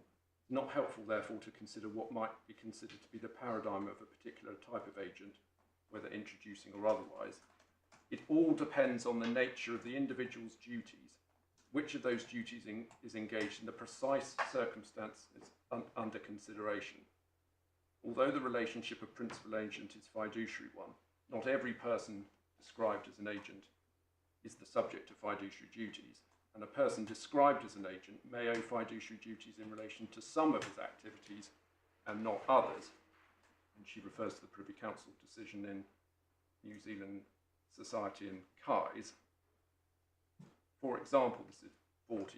On some occasions, an agent may merely carry on specific instructions and as a result, in particular circumstances, may not owe fiduciary duties. Despite the use of the term agent in the older cases, merely to characterise a relationship as one of agency is not necessarily enough to engage the law of bribes. And then she refers to the Panama case. So we obviously place reliance upon what Her Ladyship says in those paragraphs, both the reference to the need for fact-specific inquiries, but also specifically the point that one has to look at the particular aspects of an agent's duties or obligations or responsibilities and look at whether in respect of those the relevant obligations were owed. So it's not enough simply to see somebody as being an agent. One has got to look at whether in the particular respects under criticism, the relevant duties were or weren't owed by the agent, as I say, in those circumstances. And then paragraph 40, for example, on some occasions, an agent may merely carry out specific instructions and as a result in the particular circumstances may not owe fiduciary duties, despite the use of the term agent in the older cases merely to characterise the relationship as one of agency is not necessarily enough to engage the law of bribes. And then there's a reference to Lord Justice Millett's famous dictum in Mothew. And if you go to the bottom of the page, 42, in the context of bribes and secret commissions, where necessary, a broad view is taken of the necessary fiduciary relationship. And then if you go over the page 43, the real question, therefore, is whether the person receiving the benefit or promise of a benefit was acting in a capacity which involved the repose of trust and confidence in relation to the specific duties performed, rather than on some general basis, and whether the payment to him in that capacity was such that a real position of potential conflict between his interest and his duty arose. The requirement that the recipient of the payment or the promise of the payment must be someone with a role in the decision-making process in relation to the transaction, or someone who is in a position to influence or affect the decision taken by the principal, seems to me to be no more than a means of satisfying the central criterion that the recipient owes fiduciary duties to the principal in relation to the transaction in question, and a means of determining the extent of his obligations and fiduciary duties. As I've already mentioned, in order to determine that central question, it is necessary to consider the factual circumstances, including the nature of the relationship and the precise task which is being undertaken in some detail. And she then undertakes an analysis of the facts in that case and decided that the judge's decision that the person wasn't an agent in the relevant sense couldn't be upset on appeal. And you'll note that that conclusion is at paragraph 59. Lord Justice, and then I'm on page 327. Lord Justice Peter Jackson agreed with Lady Justice Aston and Lord Justice Longmore, who gave a short judgment. There wasn't anything specific in that I wish to draw to this court's attention. So that's the first bribery and breach of fiduciary duty authority. The second is this court's decision in Wood and Commercial First Business, and you've got that at tab 18, page 516.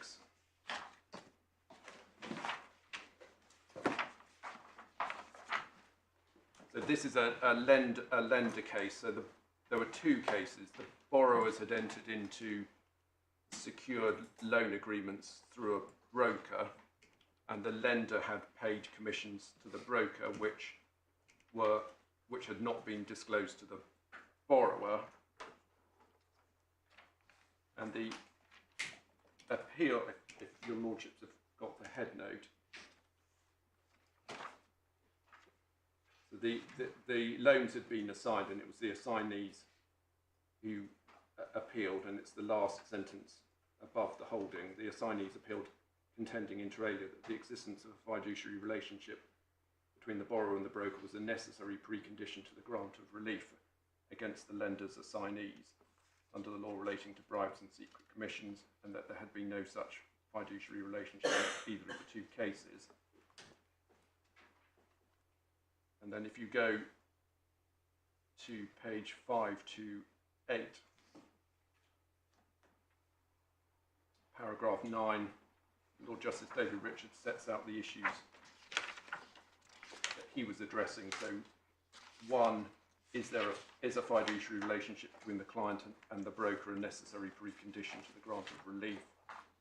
2, did a fiduciary relationship exist between the client and the broker, and are the commissions that were paid properly categorised as half secret? And if you, we don't need the facts obviously in detail, but one point to note, because it affects some of the analysis later on, is the terms of business themselves. So it's over the page 529, paragraph 16. The broker's terms of business were the same in both cases. And then you can see there the relevant terms. So second, next to A, full advice and recommendation, information on types of mortgage products available to allow you to make a choice. Or C, information on a single product only where no advice given. So those were 3 options, as it were, but then we offer information on types of mortgage products available to allow you to make a choice. We work from a panel of lenders to enable you to select the appropriate lender and mortgage product to meet your individual circumstances and needs, and we will therefore be acting on your behalf. During our initial meeting, we will be completing a detailed mortgage questionnaire to enable appropriate advice to be given to you on your mortgage requirements. And then skipping a paragraph, once we have made our recommendations to you, we will confirm our advice in writing. And then we may receive fees from lenders with whom we place mortgages. And then foot of the page 17, printed on the reverse side of the terms of business was a standard acceptance form in the following terms. We instruct you to endeavour to restructure, renegotiate my or existing finance arrangements and provide ongoing advice. And then over the page 4, we confirm you have full authority to negotiate on our behalf from the date of signing this acceptance until such time as alternative instructions are given by me / us. And then, if your lordships could go on to... Sorry, you didn't ask us to read the paragraph at 136E. Is that wholly irrelevant?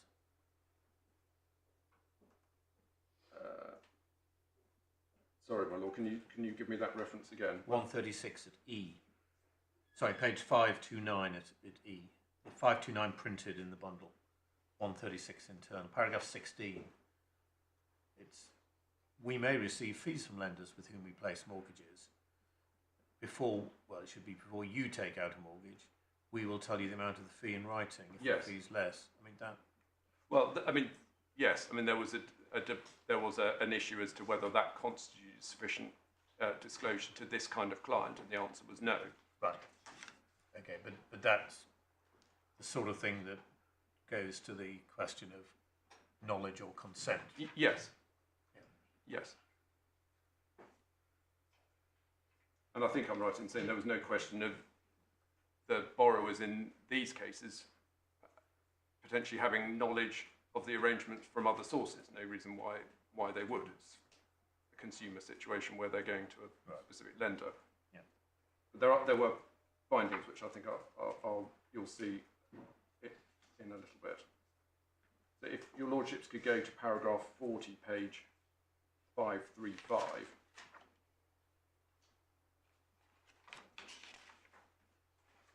This is where his lordship's discussion of the principle starts.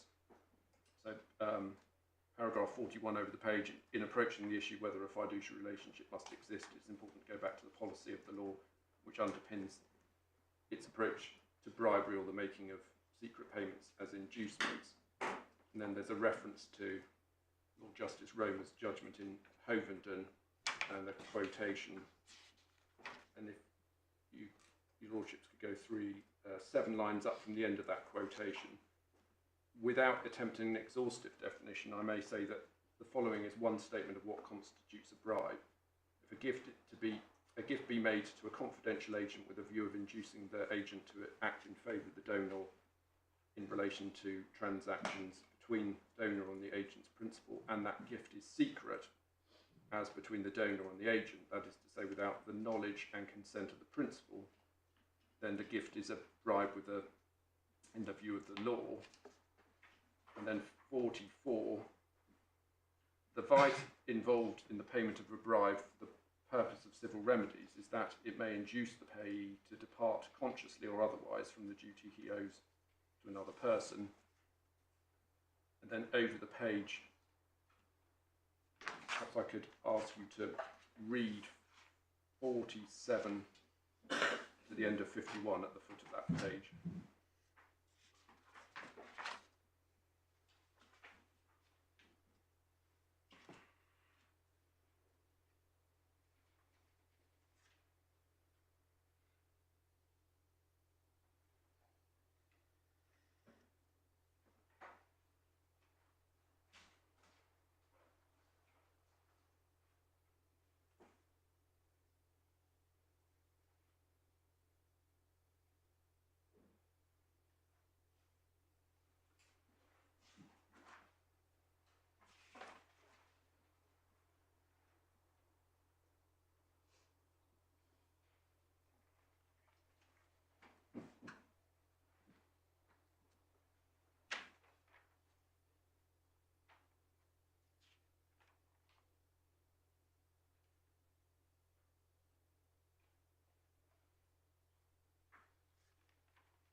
Yeah. He then undertakes a detailed analysis of earlier authorities. There are just a few bits that I would like just to ask you to dip into in that fairly lengthy section. So the first one is page 539. This is following his reference to the Panama Telegraph case in paragraph 62 of his judgment. The emphasis on the duty to provide disinterested advice as the condition to the application of the rules and remedies available in the case of bribes and secret commissions has been repeated in many cases since Panama Telegraph. And then if you go over the page, there's a reference in 68 to the Logic Rose decision of Mr. Justice Millett, and then if you go over the page again, 541, there's a quotation from Mr. Justice Millett's judgment, and if you could pick it up 4 lines from the top of 541 after the dots. The remedy is not confined to cases where the agent has taken a bribe or secret commission in the strictest sense. It is available whenever, without his principal's knowledge and consent, the agent has put himself in a position where his interest and duty may conflict. A principal is entitled to the disinterested advice of his agent, free from the potentially corrupting influence of an interest of his own.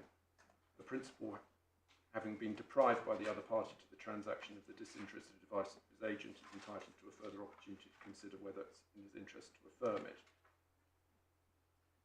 And then 71, reference to Mr. Justice Briggs' decision in Ross River. And there's a short quotation at the end of that paragraph, 3 lines from the end of 71.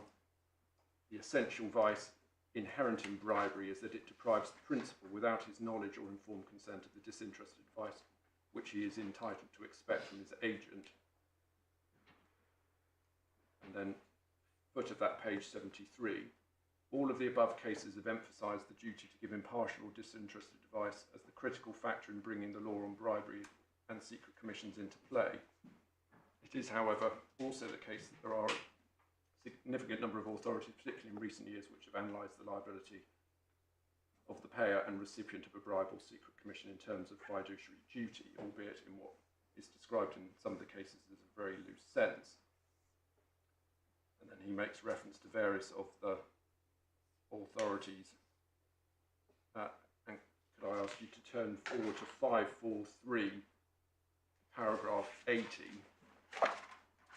Of the recent authorities, the first is Herstanger Limited and Wilson, And then paragraph 82, what is interesting for the purposes of the first issue is what Lord Justice Tuckey said at 38.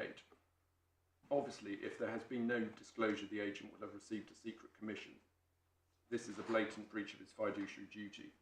But additionally, the payment or receipt of a secret commission is considered to be a form of bribe and is treated in the authorities as a special category of fraud in which it is unnecessary to prove motive, inducement or loss up to the amount of the bribe.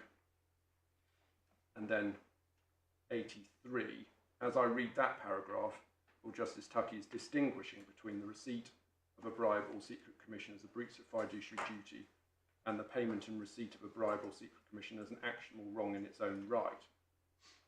And then, in quotations, is there a halfway house between the situation where there's been sufficient disclosure to negate secrecy, but nevertheless the principal's informed consent has not been obtained? Logically, I can see no objection to this. Where there has only been partial or inadequate disclosure, but it is sufficient to negate secrecy, it would be unfair to visit the agent and third party involved with the finding of fraud. So that's a reference to the tort. And the other consequences to which I've referred, or conversely, to equip them altogether for their involvement in what would still be a breach of fiduciary duty unless informed consent has been obtained. So just pausing there, in other words, if the payment was not secret, then the tort claim cannot be made out. But a separate issue would then arise as to whether there had nevertheless been a breach of fiduciary duty.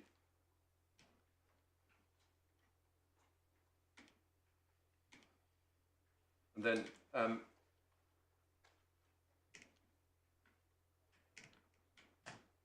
over the page there's a reference, this is from 89, to Lady Justice Aspinall's decision in Conway.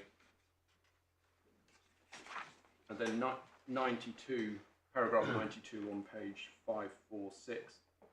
I conclude from these authorities that the suggested requirement for a fiduciary relationship is no more than saying that, in the type of case with which we are concerned, the payer or the payee of the bribe or secret commission must owe a duty to provide disinterested advice or recommendations or information. As I said earlier, it is the duty to be honest and impartial that matters. And then if your lordships go over to paragraph 102 on page 548. 102. My conclusion from this over-lengthy citation of authority is that in cases such as the present, where an agent providing advice or information or recommendation has received or been offered a bribe or secret commission, the question that the court should ask and focus on is, did the agent owe a duty to be impartial and to give disinterested advice, information or recommendations? If the answer is yes, the remedies discussed above are available. Courts have principally in recent cases characterised this as a fiduciary duty of loyalty. While this may be accurate, it does not mean that in such cases courts need to involve themselves in complex analysis of the nature of a fiduciary relationship or the duties which may be associated with a fiduciary relationship. It would be better to avoid doing so. It is enough just to ask the straightforward question stated above. And then from 103, he addresses the question whether the brokers owed fiduciary duty to Mrs. Wood and Mr. Pengelly. Perhaps I could ask you to read 103 to the end of 106 on the next page.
Yeah.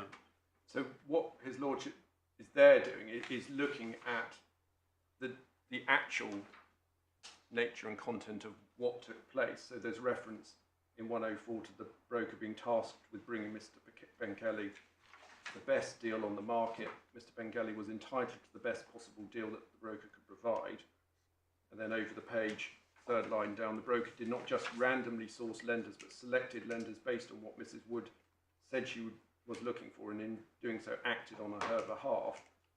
And then in 106, there's a reference to Mrs. Wood's clear evidence that she trusted and relied on the broker to assist her in her attempts to raise finance. And then, if your lordships go over the page 550, paragraph 110, in my judgment, both Mr. Justice Marcus Smith and Mr. Pickering were unquestionably correct to hold that, on the basis of the broker's terms and conditions, and on the basis of the findings of fact at first instance, the broker owed duties which engaged the law applicable to bribes and secret commissions. It was under a duty to make a disinterested selection of mortgage product to put to its client in each case. To the extent that it is necessary, they were also correct to hold that the broker owed a fiduciary duty of loyalty to Mrs. Wood and Mr. Benkelly in the performance of its duties. As I have indicated in relation to the first issue, it matters not whether that duty is characterised as fiduciary, either in the loose sense or at all. And then there's a reference in 111 to the terms of business. And then perhaps I could ask you to read 112 and 113.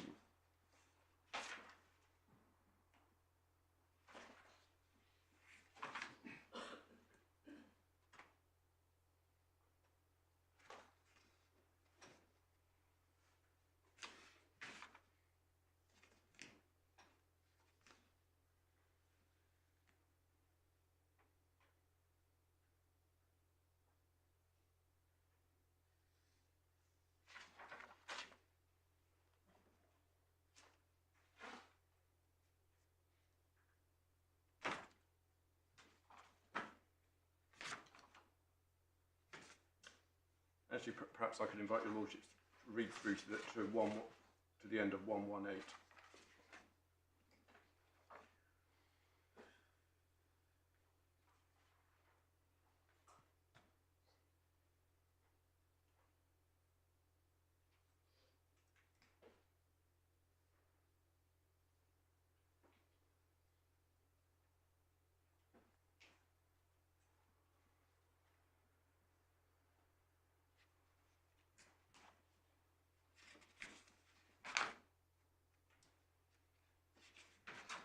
Yeah.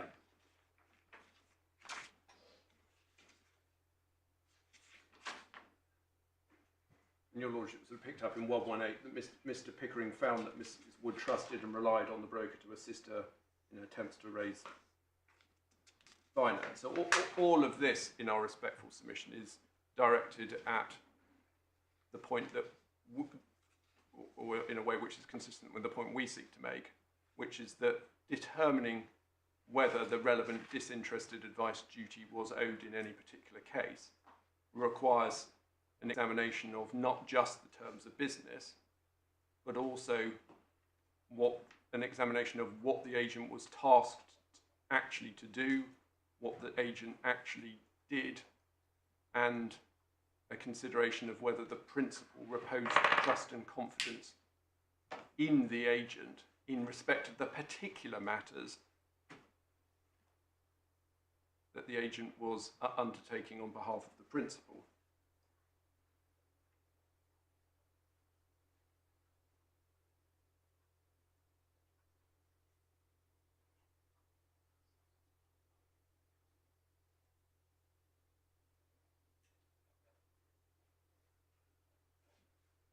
So we draw ultimately two points from these two authorities. The first, really the point I've just made, the first is that the question whether the law or breach of fiduciary duty is engaged is dependent upon the nature and extent of the duties owed by the recipient of the benefit. the nature of the transaction in question and the relevant circumstances. As Lady Justice Aspin said in Conway, that inquiry is inevitably extremely fact sensitive. And that inquiry, for there to be liability, that inquiry must lead to a conclusion that there is a relationship of trust and confidence which puts the recipient of the benefit in a position of real potential conflict between his interest and his duties in respect of the particular duties with which one is concerned. It's not enough simply to look at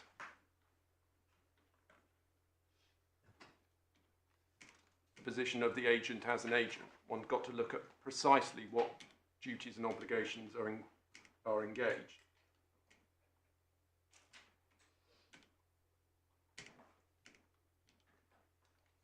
On any basis in our respectful submission, this case is not authority for the submission that Mr. Leslie will make to the effect that liability can be determined by reference only to terms of business.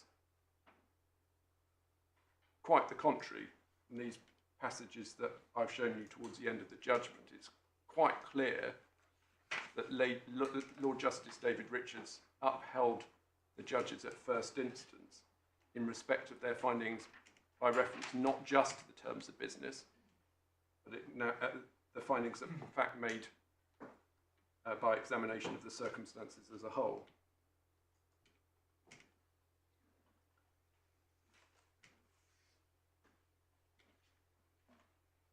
So that's what I wanted to say on the law in relation to bribery and breach of fiduciary duty. Can I move on to the law in relation to representative action?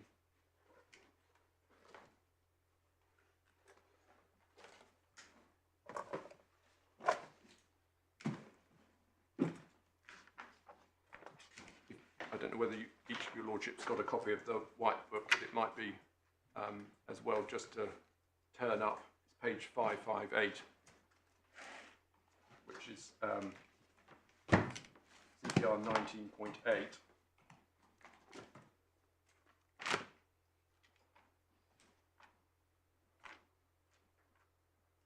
So 19.81, where more than one person has the same claim, sorry, let me start again.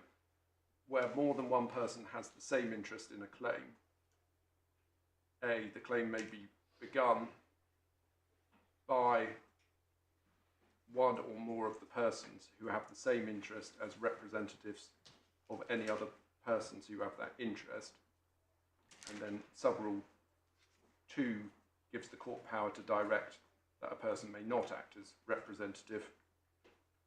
And subrule 4 gives, subrule 4 provides that unless the court otherwise directs any judgment or order given in a claim in which a party is acting as a representative, A is binding on all persons represented in the class, but B may only be enforced by or against a person who is not a party to the claim with the permission of the court.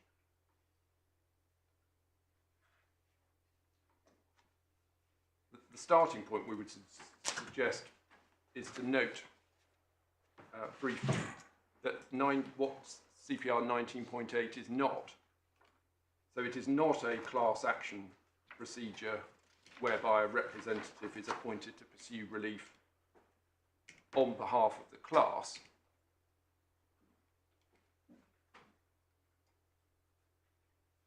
That, as Lord Legate made clear in Lloyd and Google, would require statutory intervention, and as your lordships probably know, is only permitted in England and Wales at the moment in the sphere of competition claims in the Competition Appeal Tribunal. And it's not a form of group litigation procedure. And again, as your lordships will know, that's the remit of the group litigation provisions in CPR 1921 to 1926. And obviously one of the hallmarks of those provisions is that it's an opt-in process. So there has to be action on the part of any particular claimant, and they have to become registered, and then the procedure enables the claims to be managed as a whole.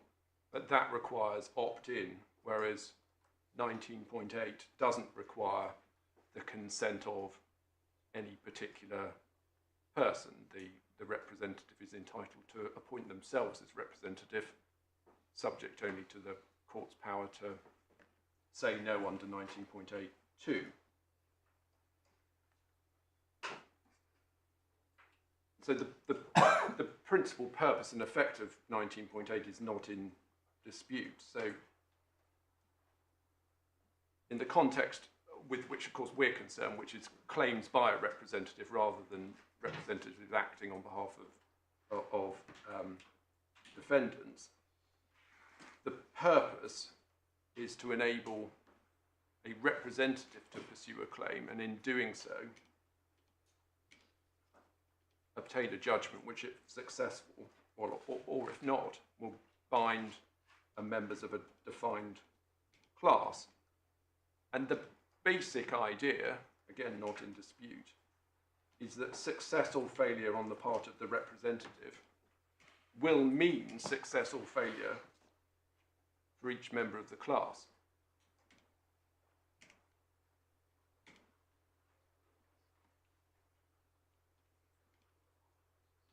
The only statutory threshold, as it were, to the application of the rule is the same interest requirement.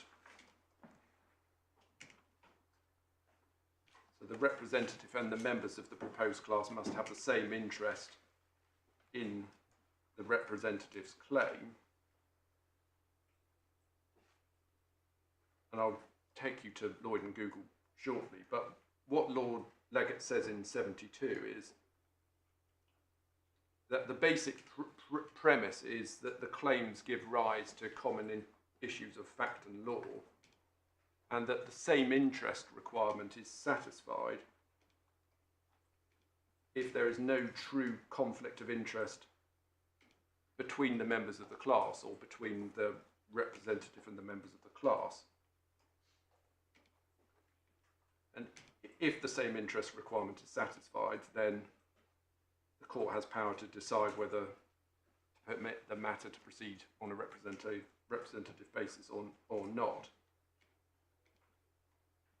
Now, the focus of my submissions, as your lordships have already heard, is on the question of individualised assessment.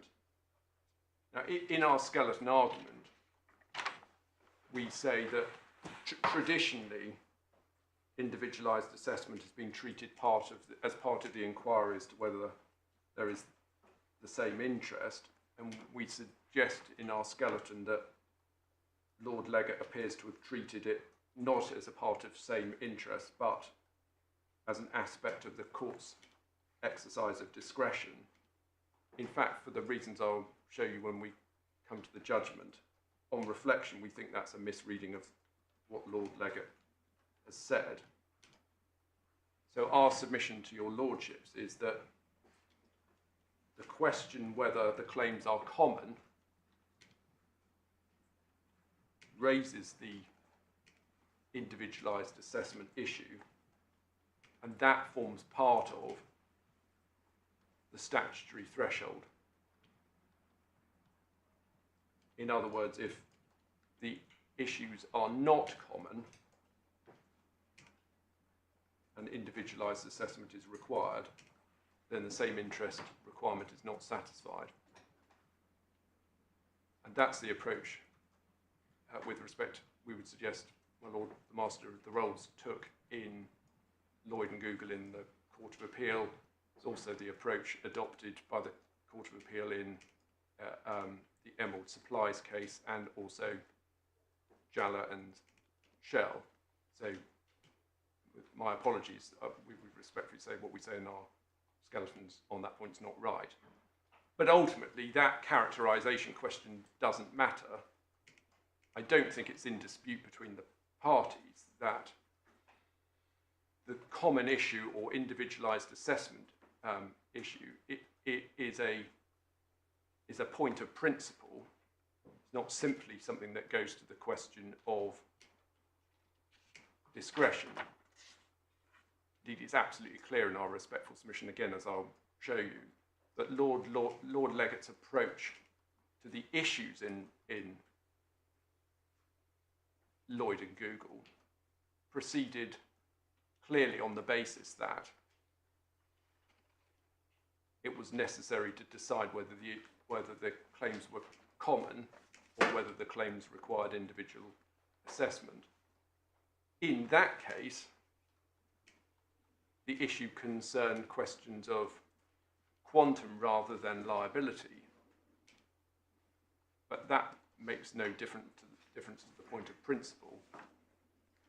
And Mrs. Justice Williams in the Prismal case, which again I will show you, approaches issues of liability again by reference to whether or not they were common or required individual assessment, and she specifically approached that on the basis that that was a point of principle rather than simply part of the overall exercise of the procedural power.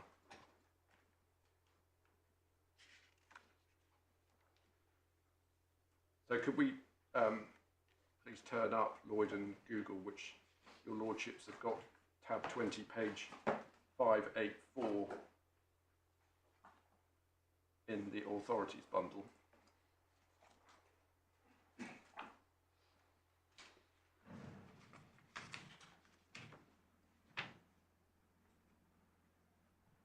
As your lordships will know, and certainly as my Lord Master of Rolls will know, the claim there was a claim for compensation under Section 13 of the Data Protection Act.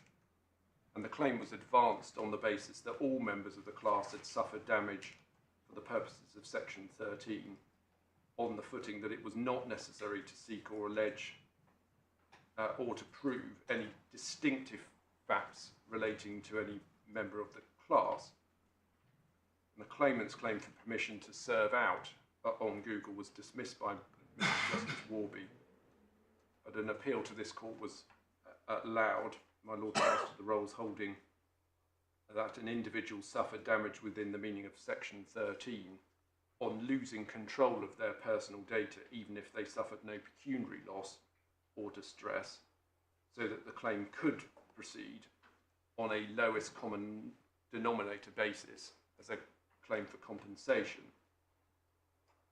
And the Supreme Court, Lord Legate's judgment, allowed a further appeal on the basis that damage was limited to material damage and distress, and that Section 13 did not confer an individual right to compensation for non-trivial contravention without the need to prove the contravention had caused material distress to the individual concerned.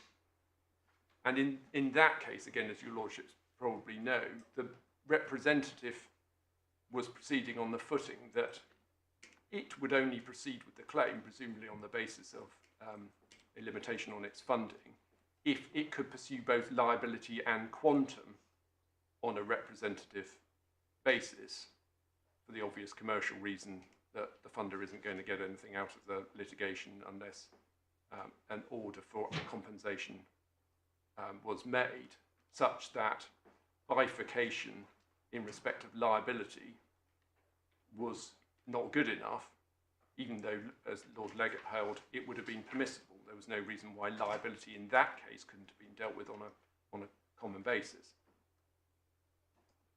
So ultimately, what Lord Legate had to decide was the question whether or not a claim for compensation in the way that it was being pursued could be done on a common basis without the individual circumstances of the particular iPhone users being examined, and he held that it couldn't. His analysis of the of 19.8 starts page 5, paragraph 24, page 598. I'm not proposing to ask your lordships to read it now, but you may wish to note these paragraphs. So he refers to group actions from 24, collective proceedings over the page from 29. And then he starts his analysis of representative actions in paragraph 33, page 600.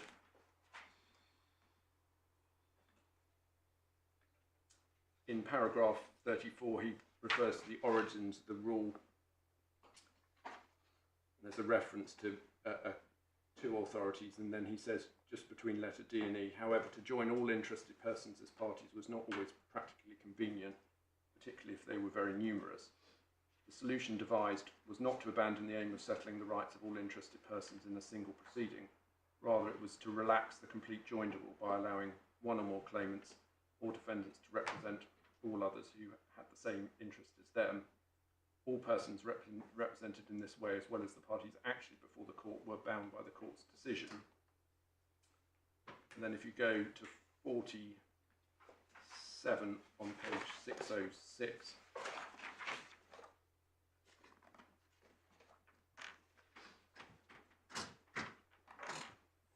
there's a reference to the prudential assurance case, and then he says in 48, this decision was important in demonstrating the potential for a bifurcated process whereby issues common to the claims of a class of persons may be decided in a representative action, which, if successful, can form a basis for individual claims for redress. And then 49, in the cases so far mentioned where claims were held to come within the scope of the representative rule, the relief claimed on behalf of the represented class was limited to a declaration of legal rights. It was accepted or held that the named claimants could only claim damages or other monetary relief in their personal capacity.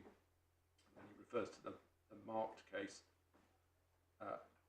Lord Justice Moulton, a personal relief, and that no representative action can lie where the sole relief sought is damages, because they have to be proved separately in the case of each plaintiff, and therefore the possibility of representation ceases.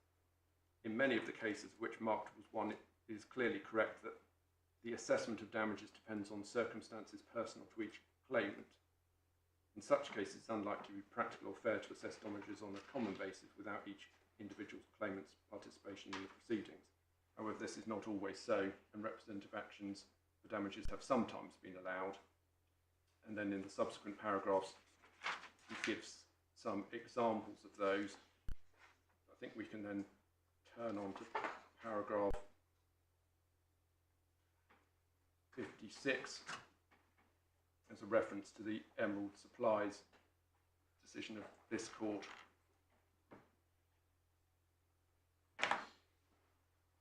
And then if we go over the page again, he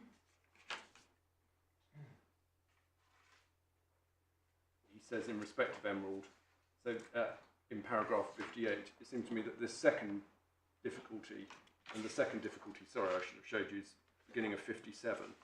The Court of Appeal in Emerald Supplies also considered that a second difficulty with the class definition was that the members of the represented class did not all have the same interest in the claim, as there was a conflict of interest between direct and indirect purchasers of air freight.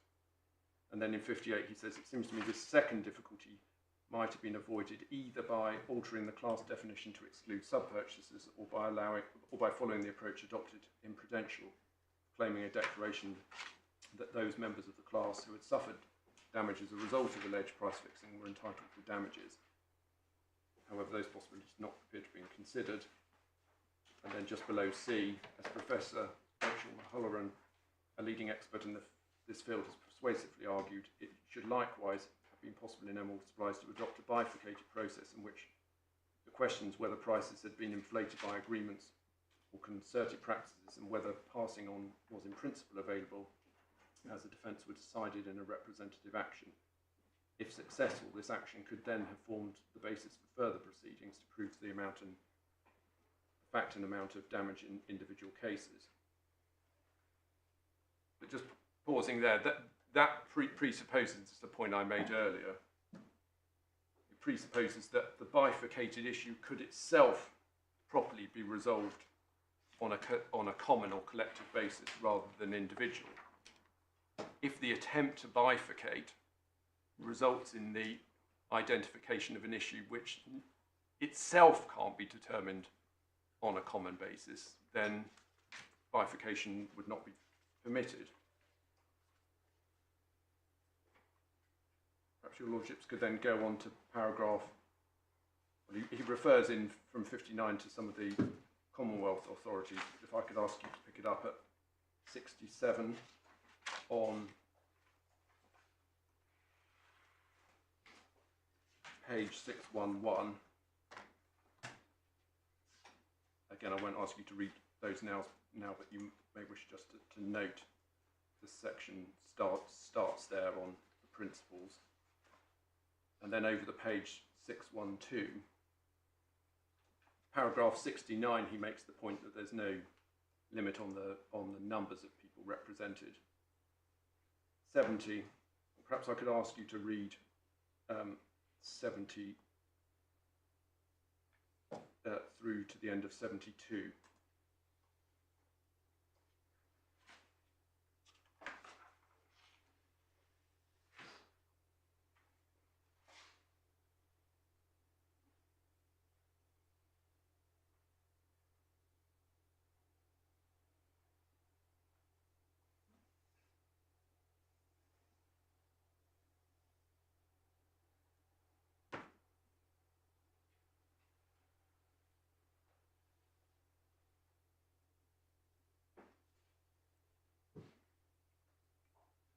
The last sentence of 72. Yes, my lord. So the heart of the question as to whether there's the same interest is the question whether there's a true conflict of interest, not just diverging in interests. We would particularly draw your attention to the sentence which is 4 lines down in 71. So the premise for a representative action is that the claims are capable of being brought by or against a number of people which raise a common issue or issues, hence the potential and motivation for a judgment which binds them all.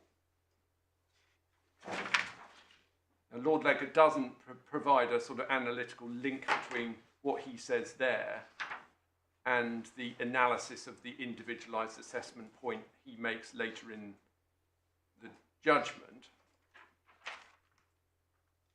But what we would respectfully suggest is that when he talks about whether the interest is common, being a premise, what he's saying is that at least for either for the claim as a whole or for a bifurcated part of the claim, that claim or part of the claim has to give rise to a common issue of fact or law. And it's that which is, that leads one then to look at whether or not indeed any particular claim or part of a claim is common or whether it requires individual assessment. And if it requires individual assessment, then as a matter of principle, it's not permissible for the matter, it's not suitable as a matter to go forward under CPR 19.8. Where does he say that? Well, he doesn't, my lord. Doesn't he say it at 80? Well, he does. He doesn't link it back, and 80 is then concerned with questions of damages. But yes, it's not just damages. It's not. 81 says what you need is common issues which can be tried under a representative procedure. You contrast those with individualised issues which can't. But in the same action, you can have some common issues and some individualised issues, whether of damages or of liability, he says in 81. And that's all right. That's what he calls the bifurcation. Yep. And so I think he does in 80 equate a necessity for individualised assessment with no common issue, which is the point you want. Yes, I mean that's. I'm grateful, my lord. That's the point that we make. I'm not sure whether it's a point with which Mr. Leslie agrees. You'll hear from him in due course, but that is the point that we make, which is that the determination in respect of either the claim as a whole or a bifurcated part of the claim. The question is is that claim or part of a claim one that can be dealt with on a common basis, or does it require individual assessment? And that's part of the court's decision as a matter of principle, whether or And not... that's obvious, really, isn't it? Well, I would hope so, my lord. But that's not the way the judge appears, at least on our reading of the judgment, to have approached the matter And we're going in to this come to case. this judgment at 2 o'clock, I suspect, because it's now 12:59. Have you got more of this? There's a little bit more, I think, at the end. Yeah. There's more, although I think Most of the guts we've got. most of the guts we've done. I mean, the point of principle is the point that we've just been articulating. What he then Lord Leggett then does in respect of the facts is an illustration of the approach he's taken, being one of question of principle, not simply as a matter of the exercise of discretion. And I could probably take all of that quite briefly. Good, thank you. 2 o'clock. Rise.